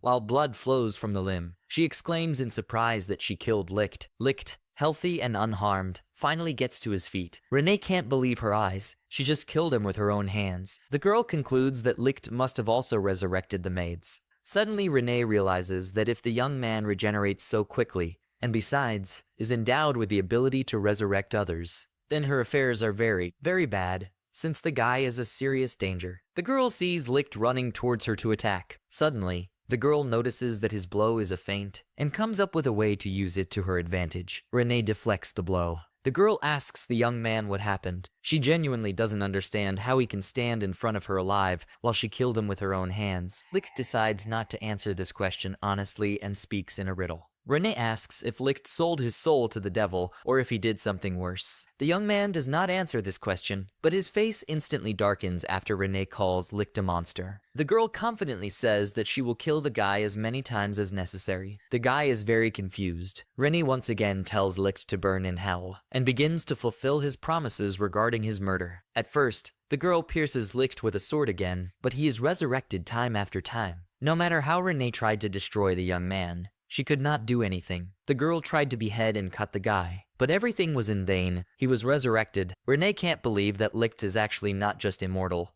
but not at all being killed. This does not just shock the girl, but really scares her. Licht gets to his feet once again. Renee says that even vampires and zombies die instantly if their hearts are damaged, but the young man can no longer listen to these words. Renee grabs his sword once again and strikes Licht many times with his weapon. The girl furiously wishes the young man dead, but it's useless. Renee calls Licht a mad monster, while inflicting numerous wounds on him, seemingly completely incompatible with life. After killing Licht once again, Renee decides to find his comrades, Alf and Wait, as soon as possible. She turns around and hurries to leave the corridor, but the magic circle appears behind the girl again. Licht comes to life once again, completely unharmed. He asks Renee if the girl really brought her friends to the castle. Renee turns around and is horrified to see a living Licht standing behind her. She decides to find Wait and Alpha as soon as possible and leave the immortal guy. The girl abruptly turns in the opposite direction from Licht and runs away as soon as possible. At the same moment, the restless Wait continues to sneak through the numerous corridors of the vampire castle. He wonders if Alpha and Renee will be able to complete the task, but then adds that he is not sure about it. Trembling with excitement and fear, Wait is once again convinced that neither he, nor Alpha,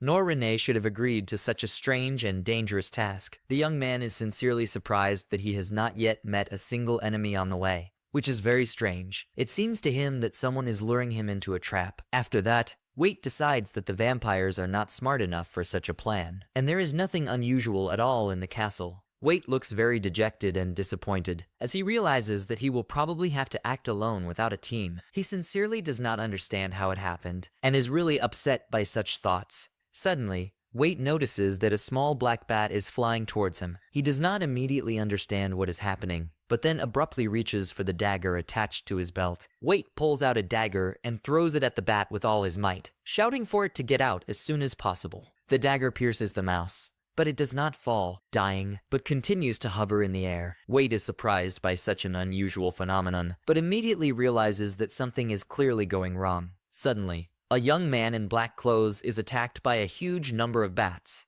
which are clearly not friendly towards the guy. There are more and more bats every minute, so that the sky seems to darken. The bats rush to attack Wait, and the guy realizes that it will be very difficult to kill them all. He doesn't have enough knives with him to wound every creature. Suddenly, a lot of bats gather in one big pile, the size of a man. They gather into a black human figure, similar in outline to a girl. Unexpectedly for Wait, the mice finally merge into one whole, which turns out to be Rose, clearly indignant about what is happening. Rose smiles and, clearly aware of her superiority, says that Wait should not have attacked the bat, since in this way he let the girl know where he was. Wait looks at Rose in disbelief and suddenly calls her a strange vampire, which, of course, offends the girl. She does not understand what is wrong, how suddenly a young man calls a girl a child, which is not true at all. This completely confuses Rose. Rose sharply replies that she is by no means a child. She also warns Wait that no unexpected blow from him will work, so the guy shouldn't even try to hurt the girl. Suddenly, for Wait, Rose says that she would like to have a conversation with the guy. It is clear that the girl is in no hurry to join the fight. She introduces herself by her name and asks if the knife that Wait used to attack that very bat was poisoned, as the girl feels a slight burning sensation all over her body. Wait dejectedly and even boringly confirms the girl's correctness, which she is very happy about. She enthusiastically claps her hands and says that she thought something was wrong with her. Wait is genuinely surprised that the poison doesn't work. He is really confused by Rose's well-being and her optimism in this situation. Wait keeps thinking about the poison. He understands that even if there wasn't much of it on the knife, Rose should still feel at least a little unwell. Rose, as if reading Wait's mind, asks if the guy thinks that his poison is very weak. Wait is annoyed to hear such a comment in his direction and says that such things have nothing to do with Rose. The girl, hearing such a reproach, hurries to apologize. At one point, her whole face changes its expression. Rose smiles and says that she wants to move on to the main topic of conversation. She asks if the hunters will stop appearing near her house if she kills the 3 who came this time. Wait tenses up when he hears such words. He decides to say something in response. The guy says that the castle could be considered a dangerous place, but thanks to the fact that he and his team will ruin this place, it will cease to be so. Rose says that she understands everything, and turns away bored, looking at the walls and the patterns on them. Wait looks at Rose and realizes that in no case should he miss the perfect moment to strike. He notices that the girl is completely different from other vampires, as she looks like an adult, but in fact behaves like a small child. Wait's plan is simple. He hopes to disturb Rose's peace of mind, then suddenly pierce her heart with a poisonous dagger. He also understands that the dagger does not have to be poisoned at all, just one blow to the heart is enough. Rose looks away from Wait and says that she wants to end the conversation there, since she has other things to do besides him. The girl casually replies that it's high time for her to visit Dorothy and Licht. After these words, Wait decides how to knock the girl off balance. Suddenly, the guy turns to Rose and says that she will not be able to meet either Dorothy or Licht, hoping to offend the girl with these words. Wait says that Rose will not be able to see his friends anymore, since they were captured by his partners a long time ago. Upon hearing this, Rose immediately loses her temper and asks the guy to repeat what he just said. She shouts that the guy is not familiar with either Licht or Dorothy, so in his situation, it is better for him to stand silently. Wait continues his lie. He says he heard that Rose's friends were very easy to catch, and asks if the girl is interested in finding out what his partners did to her comrades. Rose gets even angrier and shouts at the guy that he's talking complete nonsense. Rose blushes with anger and can't help herself. Suddenly, the girl flies up to Wada and bites her fangs into his hand, which he clearly does not expect. Rose clenches her teeth on Wait's hand harder and bites through the skin. The guy in the mask winces in pain and screams, but still tries to control himself. Wait decides that it's not time to attack Rose, yet it's too early. He decides to wait until the girl runs to help her friends, and realizes that it is at this moment that he will stick a dagger into her heart and kill her. Wade is absolutely confident that when he attacks Rose from behind, he will not miss in any case. The guy continues his elaborate lie and says that his partners reported to him that Rose's friends had been caught. He also adds that if Rose does not believe his words, he can leave and personally check whether he is lying to her or not. Rose is very angry and does not know what to do. Suddenly, Rose lets go of Wait, turns around and rushes to the aid of her friends, Licht and Dorothy. Wait, seeing this, prepares his dagger. Suddenly, Rose rises high into the air and turns to Wait, who is surreptitiously about to attack the girl. She menacingly orders him to end his life, and to his surprise, he cannot resist her words. With trembling hands, The guy turns his poisoned dagger blade towards himself and makes a big swing. He abruptly plunges the blade into his heart, causing him to fall to the ground and die. At this time, Dorothy rushes to find Licht and, if necessary, help him. She quickly finds an unharmed young man and is very happy about it. An agitated Rose runs up to Licht and asks if he is okay, simultaneously examining the young man for injuries. The girl also asks if something bad has happened to her friend. Licht quietly replies that something has happened. Licht replies that everything is absolutely fine with him. Although you can tell the exact opposite from his face, he is clearly trying to hide something from his girlfriend. Rose excitedly says that she heard that Licht had been caught. She is sincerely glad that the young man was not injured, and the girl shares her thoughts with the young man. Licht, confused and perplexed, says that his opponent has escaped. He also says that a girl fought against him, but since she runs too fast, Licht couldn't catch up with her no matter how hard he tried. Rose enthusiastically suggests that Licht look for the huntress together so that the search would be more effective. First of all, the girl suggests finding and visiting their mutual friend Dorothy. Licht agrees, saying it's a very good idea. Licht asks if Rose knows where Dorothy is at the moment, but the girl realizes that she does not know this. Instead of coming up with different guesses, Rose decides to immediately go in search of a friend. She picks up Licht, spreads her bat wings, and flies up. She tells her friend to hold on as tight as possible as they go on a search. The girl shares her feelings with a friend. She says she won't stand for anything bad to happen to Dorothy. Her face contorts in anger. Rose says that if the people who attacked the castle did something to Dorothy, then she will definitely kill them all with her own hands. Licht says that the girl has quite a fighting spirit. While they are flying in search of a friend, Rose says that she cannot believe that Dorothy lost the battle. The girl says that she would never have been able to lose the battle. Rose cautiously adds that perhaps her friend is lying injured on the ground right now, so they should really hurry up very much. Rose sincerely hopes that her thoughts are false. Rose flies past one of the castle windows with a lighter in her hands. Suddenly, she notices that their mutual friend Dorothy is sitting on the floor in one of the rooms. Rose, seeing the girl, exclaims joyfully. Rose and Licht fly in through the window and hurry to come to Dorothy's aid as soon as possible, if necessary. They see that the girl herself is not injured. There are two dead bodies lying next to her, the maid and the alpha. Dorothy says that Licht did well to come back and complete the task, but immediately after, the girl says that the young man should help her revive the maid, and points to the girl's body. The guy says he will do everything. Licht asks if Dorothy herself is okay, and notices that the girl has something on her neck. Rose looks at her friend's throat and sees a huge bruise on it. She anxiously asks what happened to her friend. Rose begins to worry and fuss, telling her friend how bad it would be if suddenly the scar from this wound would remain for the rest of her life. But Dorothy waves it off, answering that everything will be fine, and she is sure of it. While the girls are talking to each other, trying to figure out if the wound will leave a mark for a long time, Licht uses his resurrection skill and revives the maid killed by Alf. She slowly opens her eyes and regains consciousness. The maid sees Licht and greets him, and the young man answers her. Dorothy is relieved to come to life, seeing that the maid is alive again, which cannot but please the guys.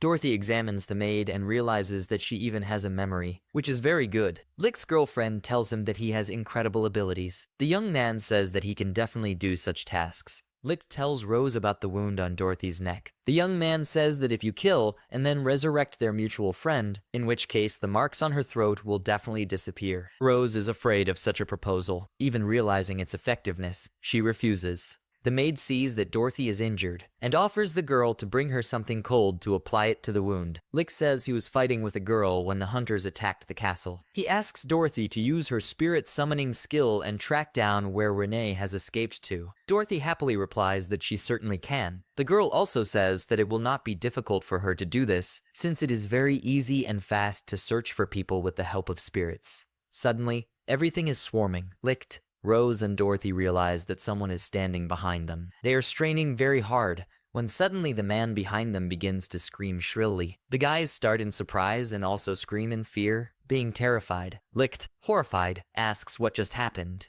while Dorothy is practically sitting on the ground and covering her ears with her hands. Suddenly, Rose realizes what is happening, and her fright instantly passes and is replaced by joy. Rose happily turns around and, seeing a familiar silhouette in front of her eyes for a long time, declares that it is just her father, and therefore there is absolutely nothing to be afraid of. Friends see that Dorothy is not feeling well after the prank and find out if she is doing well. Rose's mother, Camilla, soon appears. They address their daughter's friends as Mr. Licht and Miss Dorothy. Alias and Camilla sincerely thank them for their help, sparing no pleasant and warm words. The girl's parents say admiringly that Licht and Dorothy not only resurrected their beloved Rose, but also helped protect their own home from the attack of hunters, who clearly were not going to leave empty-handed. The whole family and friends of Rosa sit down at the dining table again and say that neither Alias nor Camille should thank them, since there is no need for this. Licht remembers that Renee managed to escape, and hurries to report this to Father Rosa, to which he says that he met her on the way to the castle and solved this problem himself, so there is no need to worry about her. Licht is surprised that it was him. Licht, disappointed and dejected, says that he was the only one who did not provide any help,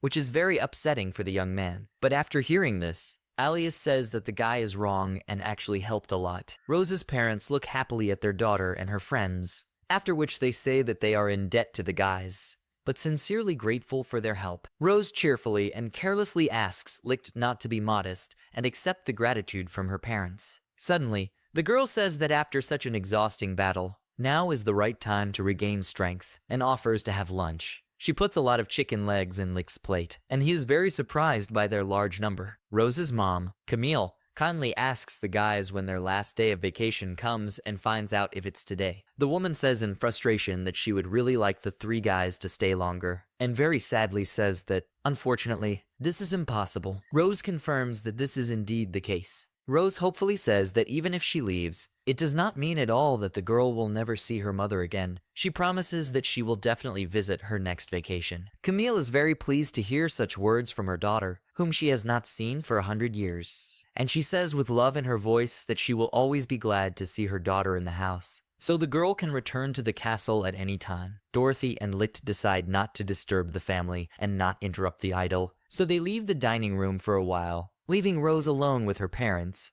whom the girl has not seen for a very long time. Alias looks at his daughter and says that if she suddenly finds it very difficult at work, she can always turn to him for help, and he will definitely come up with something that can help. Rose replies that she is very grateful to her father for this. A smile lights up Rose's face, and the girl happily says that working in Dystopia with the others is a real pleasure. Suddenly, the girl's face takes on an even happier expression, and she admits that she loves all her friends who work with her very much. Rose's parents are happy that their daughter has grown up to be such a beautiful girl. They say they probably shouldn't worry about her well-being at the moment, as they see that everything is fine. Rose smiles happily at her parents. Suddenly, Alias interrupts the family idol with an unexpected question. He decides to ask Rose if the girl thinks that she and Licht would make a very good couple. Rose, hearing such an embarrassing question, instantly blushes and gets lost. The girl is even more embarrassed by the fact that Licht is sitting next to her, but turns her head and sees that her friend is not there, which greatly surprises Rose. Camille joins her husband's idea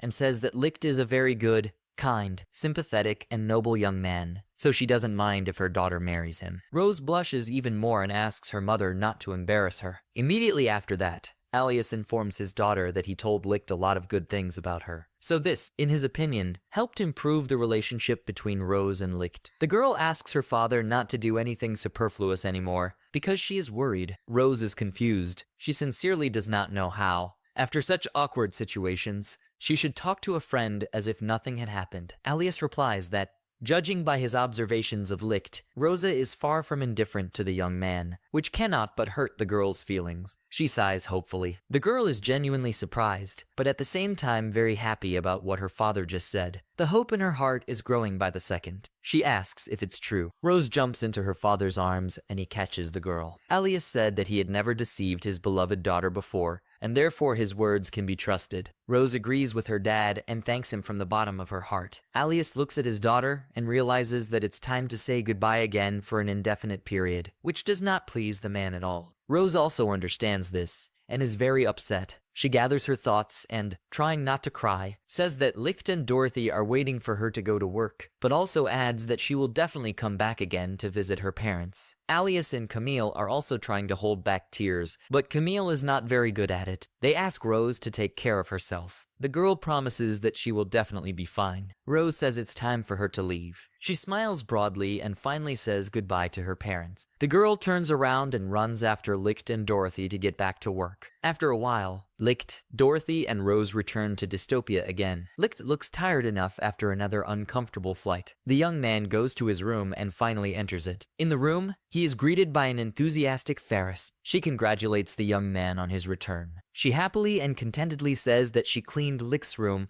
while he was not with them. He does not immediately understand that it is worth responding to such words, and simply says a short thank you to her. The young man remembers what a mess of books he left when he left Dystopia, and thinks that it would be better to clean up himself. Ferris asks Licht how his vacation went, thereby distracting him from thinking about the mess he left behind. Licht confidently replies that he really enjoyed visiting Rose. He says that he met the girl's parents, and also tried a lot of new and different delicious food. Ferris replies that she is happy for Licht, as he had a good time. She finds it important to say that in the absence of Licht, Rose, and Dorothy, nothing dangerous happened in Dystopia, and there were no problems. Licht listens dejectedly to such news, remembering what happened in the castle. He doesn't understand who exactly was on vacation. Ferris suddenly remembers that she has another piece of news for Licht. The girl says with enthusiasm in her voice that the Demon Lord was looking for him recently to talk about something with him. Ferris immediately suggests that Licht go to areas together to immediately apologize for everything. Licht doesn't understand what he needs to apologize for, and he asks why Ferris thinks if Arya called him out, it's only because he did something bad. Ferris looks attentively at the young man, who continues to say something to her. Licht decides that he needs to hurry to the Demon Lord so that she doesn't really fly into a rage. Ferris replies that she has already suggested that the young man go to Arya together to apologize immediately. Licht decides not to start a pointless argument and simply accepts the offer. While Ferris and Licht go to meet the Demon Lord, the girl notices that Arya wasn't evil when she was looking for Licht, so he probably has absolutely nothing to worry about. The young man thanks Ferris for the information. Suddenly, Licht realizes that it seems to him that something is definitely wrong with the girl. He asks why she is so kind and suspiciously cute that day. The young man asks if something good has happened to the girl. Ferris freezes for a second, but then immediately says that nothing special happened to her, and it just seems to Licht that something is wrong with her. Suddenly, a familiar voice is heard from behind them. It turns out to be the Demon Lord. She is glad that she has finally managed to find Licht. She clearly does not look angry, which cannot but please the young man. Arya says enthusiastically that she hasn't seen the guy in a long time. She asks Licht if he had a good time on vacation.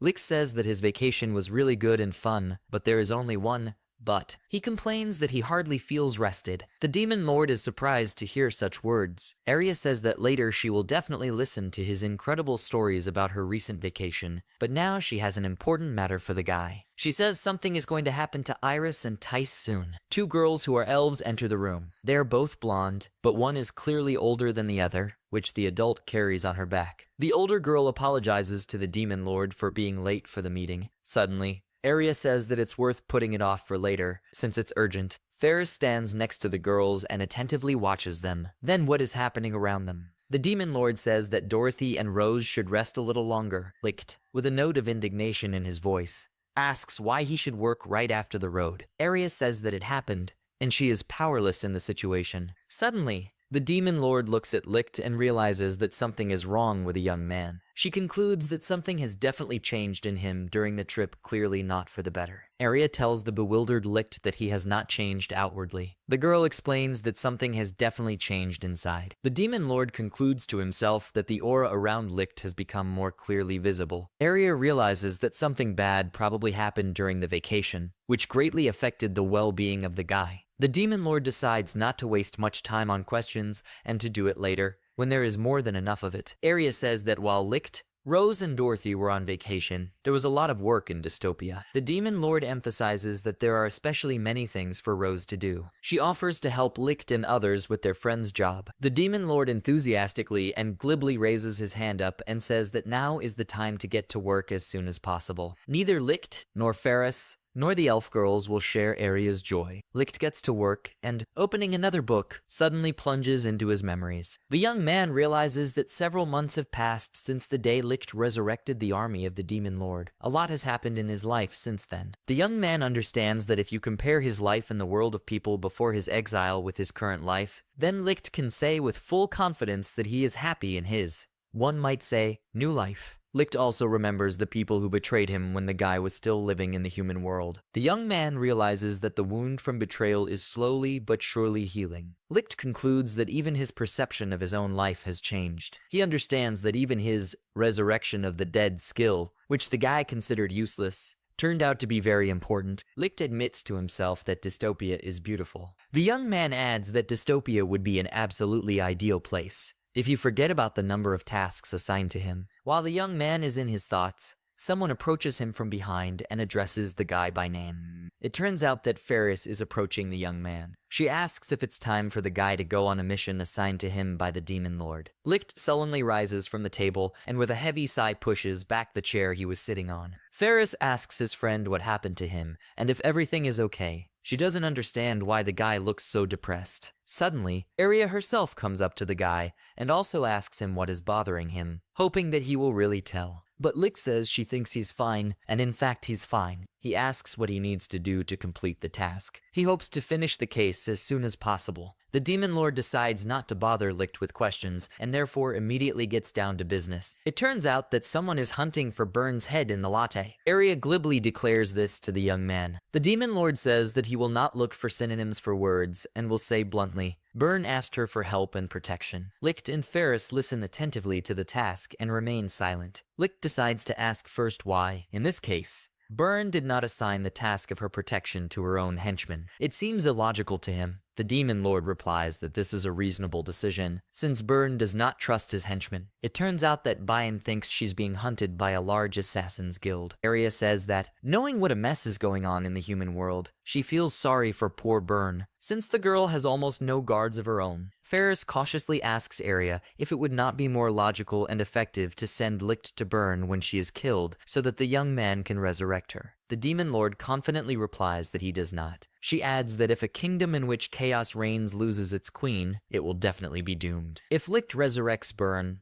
people will immediately understand who their queen really is. In fact, Byrne is a kitsune man and a fox at the same time. Licht understands that such a serious mission is not only to protect Byrne herself, but also the status of the girl. Vladica still says that if Byrne is still killed, then Licht will have to resurrect her. It turns out that Arya can assign such a task to only one member of the team Licht. The young man confidently replies that he will take up the task. Arya happily says that she never doubted him, and is very happy about this decision from the guy. Licht looks at Ferris peacefully, when suddenly Arya says that she forgot to notify the guy about another important news regarding the task. Licht will be in Byrne Castle disguised as a friend of the girl. The Demon Lord asks the guy not to draw any unnecessary attention to himself, to which Licht replies that he will be very attentive and careful, so she does not have to worry. Arya replies that she got something important for such an occasion. Suddenly she turns around and the clothes on her body turn into a black uniform consisting of a skirt, a jacket, and a beret with a coat of arms. Licht can't take his eyes off the girl, as she looks really unusual. Arya asks if the outfit suits her, while Licht is genuinely surprised that the Demon Lord will go on a mission with him. Suddenly,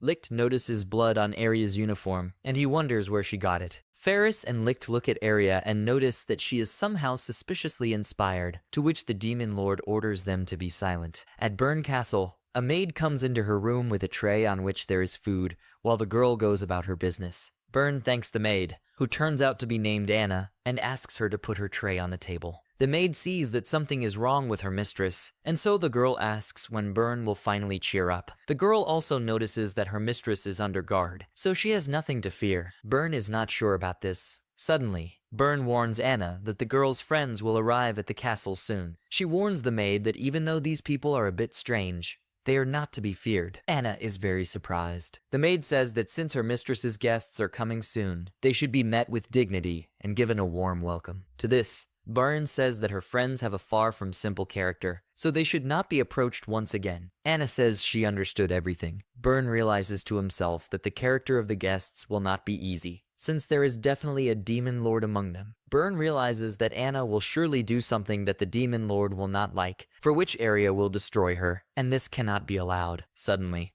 Byrne is approached by a man behind a screen that is the entrance to her chambers. He says that some people have arrived at the castle. He adds that the two arrivals identified themselves as friends of Byrne and would like to meet with her. He asks what to do with them. Immediately after, the person adds that these guests are a guy and a girl. Byrne doesn't know what she should do until the man behind the screen calls out the names of the guests. Mr. Licht and Mrs. Area. Byrne practically jumps up in his chair and rushes to meet the guests. The girl orders that those who arrive at the castle be immediately admitted to her chambers. Byrne also calls them his friends and asks them to give them a decent welcome. The man behind the screen says that everything will be done and quickly leaves. Byrne tells Anna that her mistress's friends have finally arrived. She asks not to forget that it is not worth bothering these people, and dismisses the maid. Byrne praises his maid Anna, calling her a good girl. She asks the girl not to let her down, and if they manage, then the girl will thank Anna later. The maid said she would try her best. Anna slammed the door and Byrne was left alone. Arya and Licht come to her. Byrne sees the Lady Demon Lord and thanks her for the honor. Arya says they just bumped into an ill-mannered maid. The girl says that when she met them, she looked at the floor all the time. Byrne asks you not to pay attention to her. Arya asks how Byrne's situation is with the assassins. They don't have time to stay here for long. Licht noticed that this was said by the main slacker. Arya pinches Licht and asks him to be quiet. Arya asks how Byrne found out that the killer was hiding somewhere, because for an assassin, it's a failure if the victim knows about his existence. Byrne confidently said that she learned about it from fortune telling. Arya asks if the girl really thinks she'll believe it. She says that if Byrne invited them for fun, then they should say goodbye. Byrne asks her to believe it, because she saw him with her own eyes. The girl talks about her future, in which she will be killed. Licht thinks that being a kitsune, Byrne may well feel the danger threatening her. The young man turns to Arya and says that he thinks Byrne is telling the truth. It's unlikely that the girl was so emotional for the sake of a joke, so maybe it's better to believe them. Arya sighs and says that since Licht thinks so, they will do everything in their power. Byrne thanks the Lady Demon Lord and Mr. Licht. Arya asks if the girl knows when they will have to kill Byrne approximately. The girl replies that she thinks it will happen in the next 3 days, but she doesn't know who the killer will be or how many there will be. Arya asks if it is possible to find out the time more precisely. Byrne gives a negative answer. Arya puts on a serious face and says that Byrne doesn't care if she gets killed, but she's more worried that someone will see her. Byrne replies that it is, of course. Arya says Byrne should just lock herself in this room and not let anyone in from the outside. Byrne says that the country is in chaos,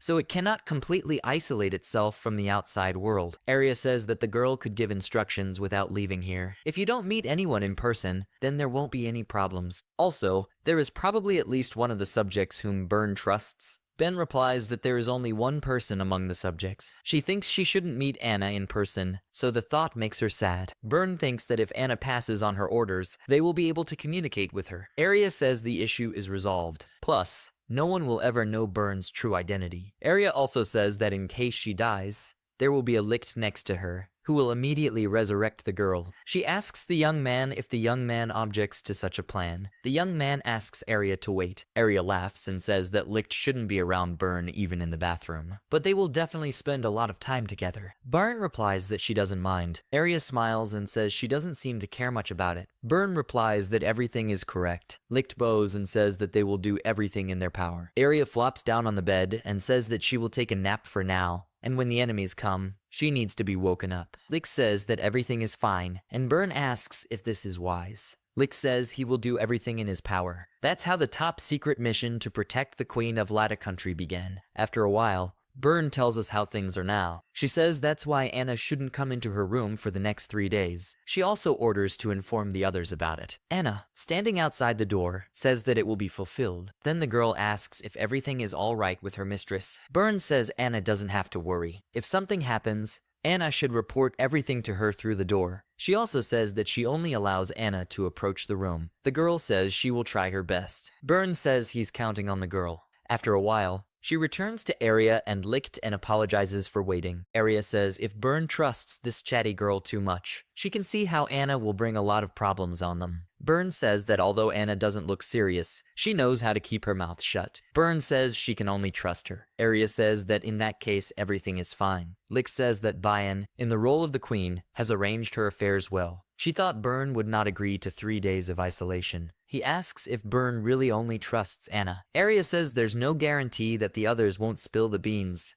and it'll be easier for them if no one tries to find out about them. Bayan says everyone is busy right now because of the adventurer riots. She says that people are stupid creatures after all. Arya says that everything is exactly like that, and Licht sighs slightly. Licht says that the preparation is complete, and then asks what they will do next. Byrne says it's worth keeping yourself busy. She says they can play cards, but they'll probably get tired of it quickly. Arya yawns and says she's going to take a nap, and they can decide for themselves what to do. Arya falls on the bed and falls asleep. Burn awkwardly suggests that Licht play cards, but the young man says that he does not know the rules. The girl replies that she is very sorry. There is an awkward pause between them. Then the girl talks about Licht's abilities. She says that Licht can raise the dead. The young man thanks her. Burn says, "And if she suddenly dies, is there any time limit for resurrection?" Licht replies that there are no restrictions. At least it's possible for 100 years. Burn is surprised and asks about any special conditions that are required. Licht replies that nothing needs to be done additionally because he has trained on mice many times. Burn then asks what about resurrection from a distance. Licht says he thinks it's impossible. It is necessary to be right next to the deceased. Byron asks from what distance his ability begins to act. The young man says that he has never checked this,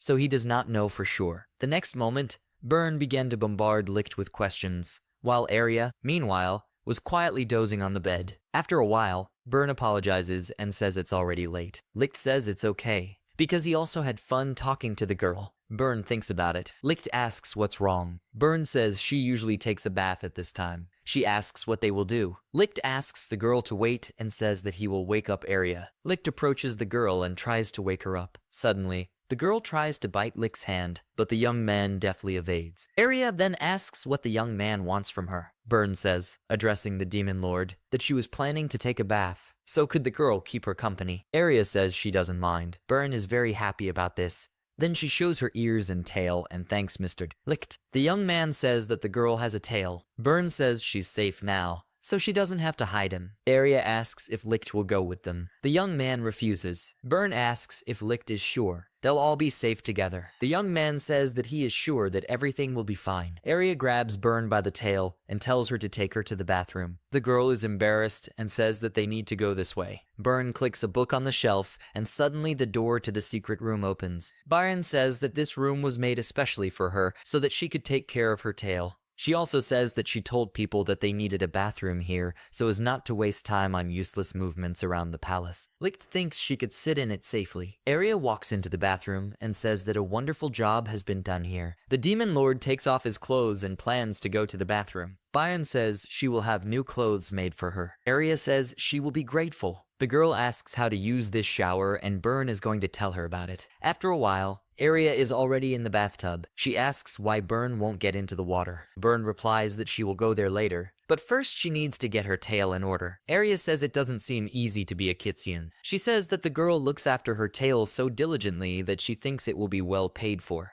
Burn grabs his tail and tells Arya not to say such things. Arya tells the girl not to worry, because she didn't do such little things. Arya is sarcastic and says that for this, she will let her cuddle her tail when she finishes caring for it. At this time, an unknown man wanders around the castle and says that the queen is not in sight. Suddenly, he sees an unusual guy in the room and says that when he found out the situation, he was not there. He says it doesn't look like he's a servant. The man thinks it's better to keep his head down for now, although he realizes that he can kill him with a poison blade. He won't hear or feel anything. He won't even have time to figure out who killed him. The man understands that the deadline for the order is the day after tomorrow, and there are no guarantees that he will be able to get through unnoticed again. He understands that he needs to act right now. He leans out the window and uses the phone. He then releases a spike of poison that goes straight into Licht's neck. The young man falls unconscious and dies. The man understands that he has hit the bullseye, but the main problems are still ahead. Licht then wakes up and thinks he has fallen asleep. The man does not understand why Licht is alive and maybe he missed. Although he definitely hit the young man with a poison dart, it's possible that the poison didn't work. Meanwhile, Licht says it's very strange,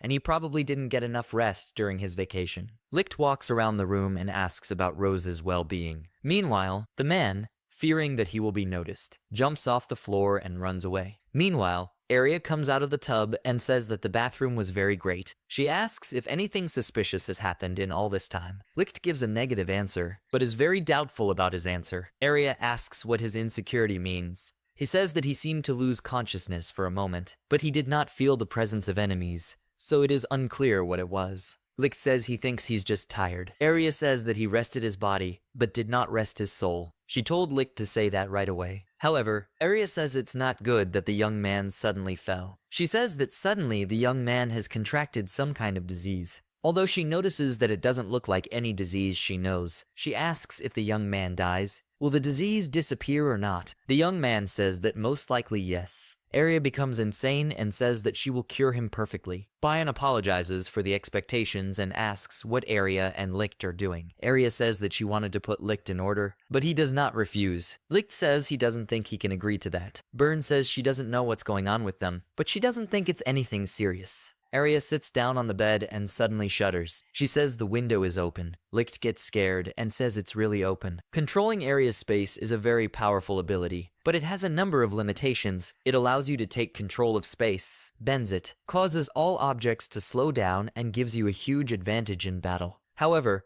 if the window is open as it is now, and someone decides to attack them, then space control does not work. The young man says that it looks like this old window is serious. If you don't close it carefully, it won't close completely. Byrne says it's possible that people have been using this castle for many years. Arya plops down on the bed and says she's sleeping. Byrne asks if she's really going to bed again. Byrne says it's time for them to go to bed too. This bed is spacious. They can sleep together. Licht says they're going to lie on that sofa. Byrne tells Licht not to go to sleep there, otherwise his whole body will go numb. Arya grabs Byrne by her soft ponytail and falls asleep. Licht turns off the light and goes to bed. The next morning, Licht opens his eyes and sees Byrne in front of him, who wishes him good morning. The girl turns to Mr. Licht and asks him why he left her alone yesterday. Licht replies that he didn't plan anything like this, but he thinks that something seems to have happened. Byrne asks if Licht needs to make coffee. The young man agrees and says that he will go and wake up Arya for now. Licht walks over to the bed where Arya was sniffing sweetly. He pulls the blanket off her and says good morning to her. Arya curled up and began to turn around in bed. She opens her eyes and starts rubbing them. Everyone wishes her a good morning. The girl jumps off the bed. The girl gets dressed and asks if Licht is okay. She says he suddenly fell yesterday. The young man replies that everything is fine now. Arya is already dressed. Licht says that yesterday it was enough just to get some sleep, and what happened yesterday was a simple accident. The girl goes to the window and then calls him to the window. Arya asks if he thinks there's a suspicious guy here. Licht asks which person Arya is talking about because he doesn't see him. Arya is talking about a man who stands in the shadows. Licht apologizes and says that his eyesight is not as good as that of the demon lord. Arya says it's hard to be human. Arya opens the window. The man suddenly shuddered. Arya realizes that the man reacted to this open window. Arya asks the young man to take care of Byrne. Arya says he's going to run away, and they don't have much time. Licht says he understood. Arya jumps out of their window and says she didn't even doubt it. Licht thinks Arya should act. The girl chases the man and sees that he seems to be alone. She was interested in where the man was heading. The man deftly jumps from one hill to another, trying to escape. Arya, meanwhile, says it will be an easy victory. They see that the man ran into the church. Arya goes in there and sees a lot of parishioners of the temple. The girl apologizes for the intrusion. A woman approaches her and apologizes,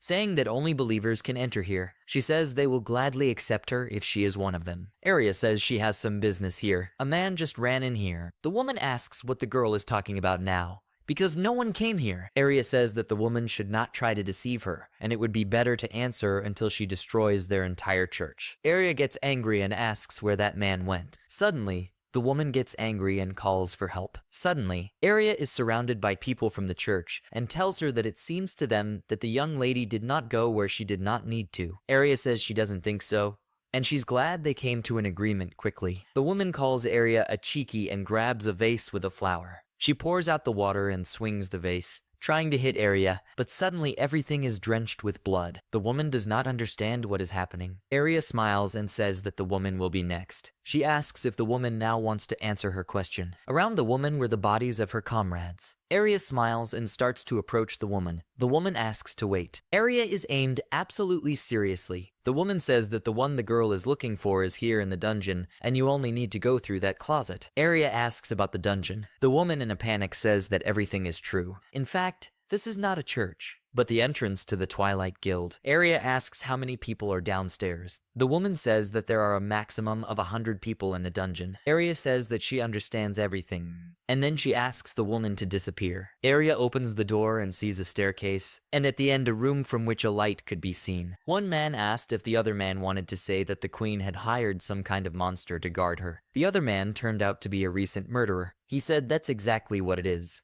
He says he was 100 meters away, but this monster sensed him, and then it jumped out of the window and chased him. The other man says it sounds very unconvincing. The man says that the man is just trying to justify himself for an unfulfilled order. The man with glasses says that if we assume that he is telling the truth, then what should they do? Surely the queen will not publicly announce her new guard. They think that the newspapermen will pay well for such a sensation. However, before they start spreading the news, they need proof. They say that Rise can do it, because they will go there again anyway. He asks you not to talk like it's a trivial matter. The man says that this monster probably remembered her face and will be on guard now. And also, protective magic has been placed on the queen's room, neutralizing the effect of poisons. He refuses to work like that. The man asks if Rise is scared. He asks who will then carry out the order instead of her. The other man stands up and says he can do it, but only for double the fee. The man with glasses tisk and thanks Rice for creating a problem because of his cowardice. The man laughs and says that you see,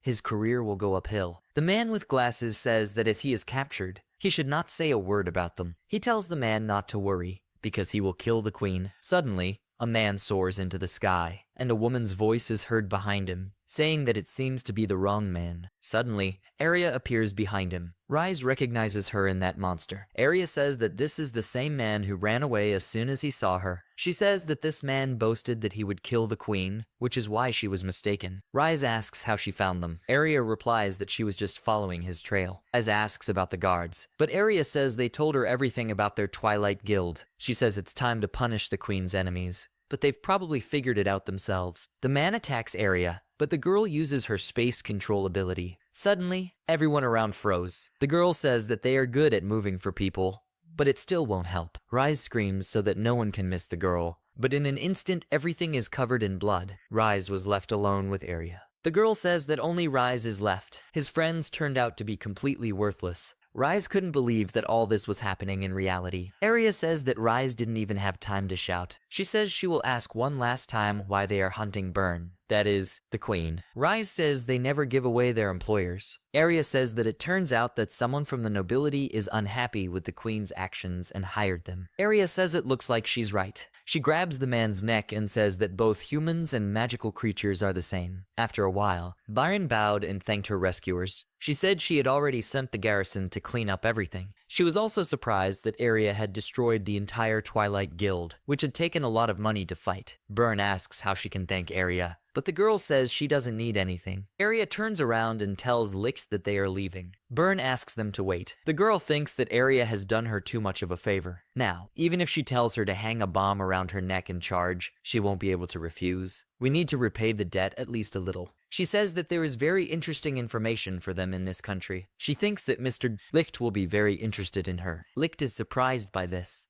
Burn says that a long time ago, there lived a woman here, whom everyone called the Righteous. When she died, she was buried by the order of God himself, but no one knows exactly where she is buried. The most important thing is that she managed to find a book that indicated the burial place of the righteous woman. Arya is surprised by this. Byron says that by becoming queen, she gained access to places where ordinary people are not allowed. This book was under strict security, so she thinks it makes sense to study it. Lix says that if the location is known, then it will be possible to resurrect her. Arya says it's interesting, and she also lacks workers, and it's curious to look at this righteous woman. If there's a problem with her, you can always kill her again. She asks where this place is. Burn flips through the book and says that he seems to be in the woods. She gives the book to Arya and says that the details can be found on the map drawn there. Lix says if it's in the woods, it's better to get there before dark. Arya says she doesn't mind. Lix thinks that he probably won't be able to subdue her by using resurrection. It will be necessary to come up with some kind of legend for her, and it will be less suspicious if they do everything during the day and not at night. Arya says that she will go with Licht to the burial site, and then he will have to act on his own. Licht realizes that Dorothy would be useful right now.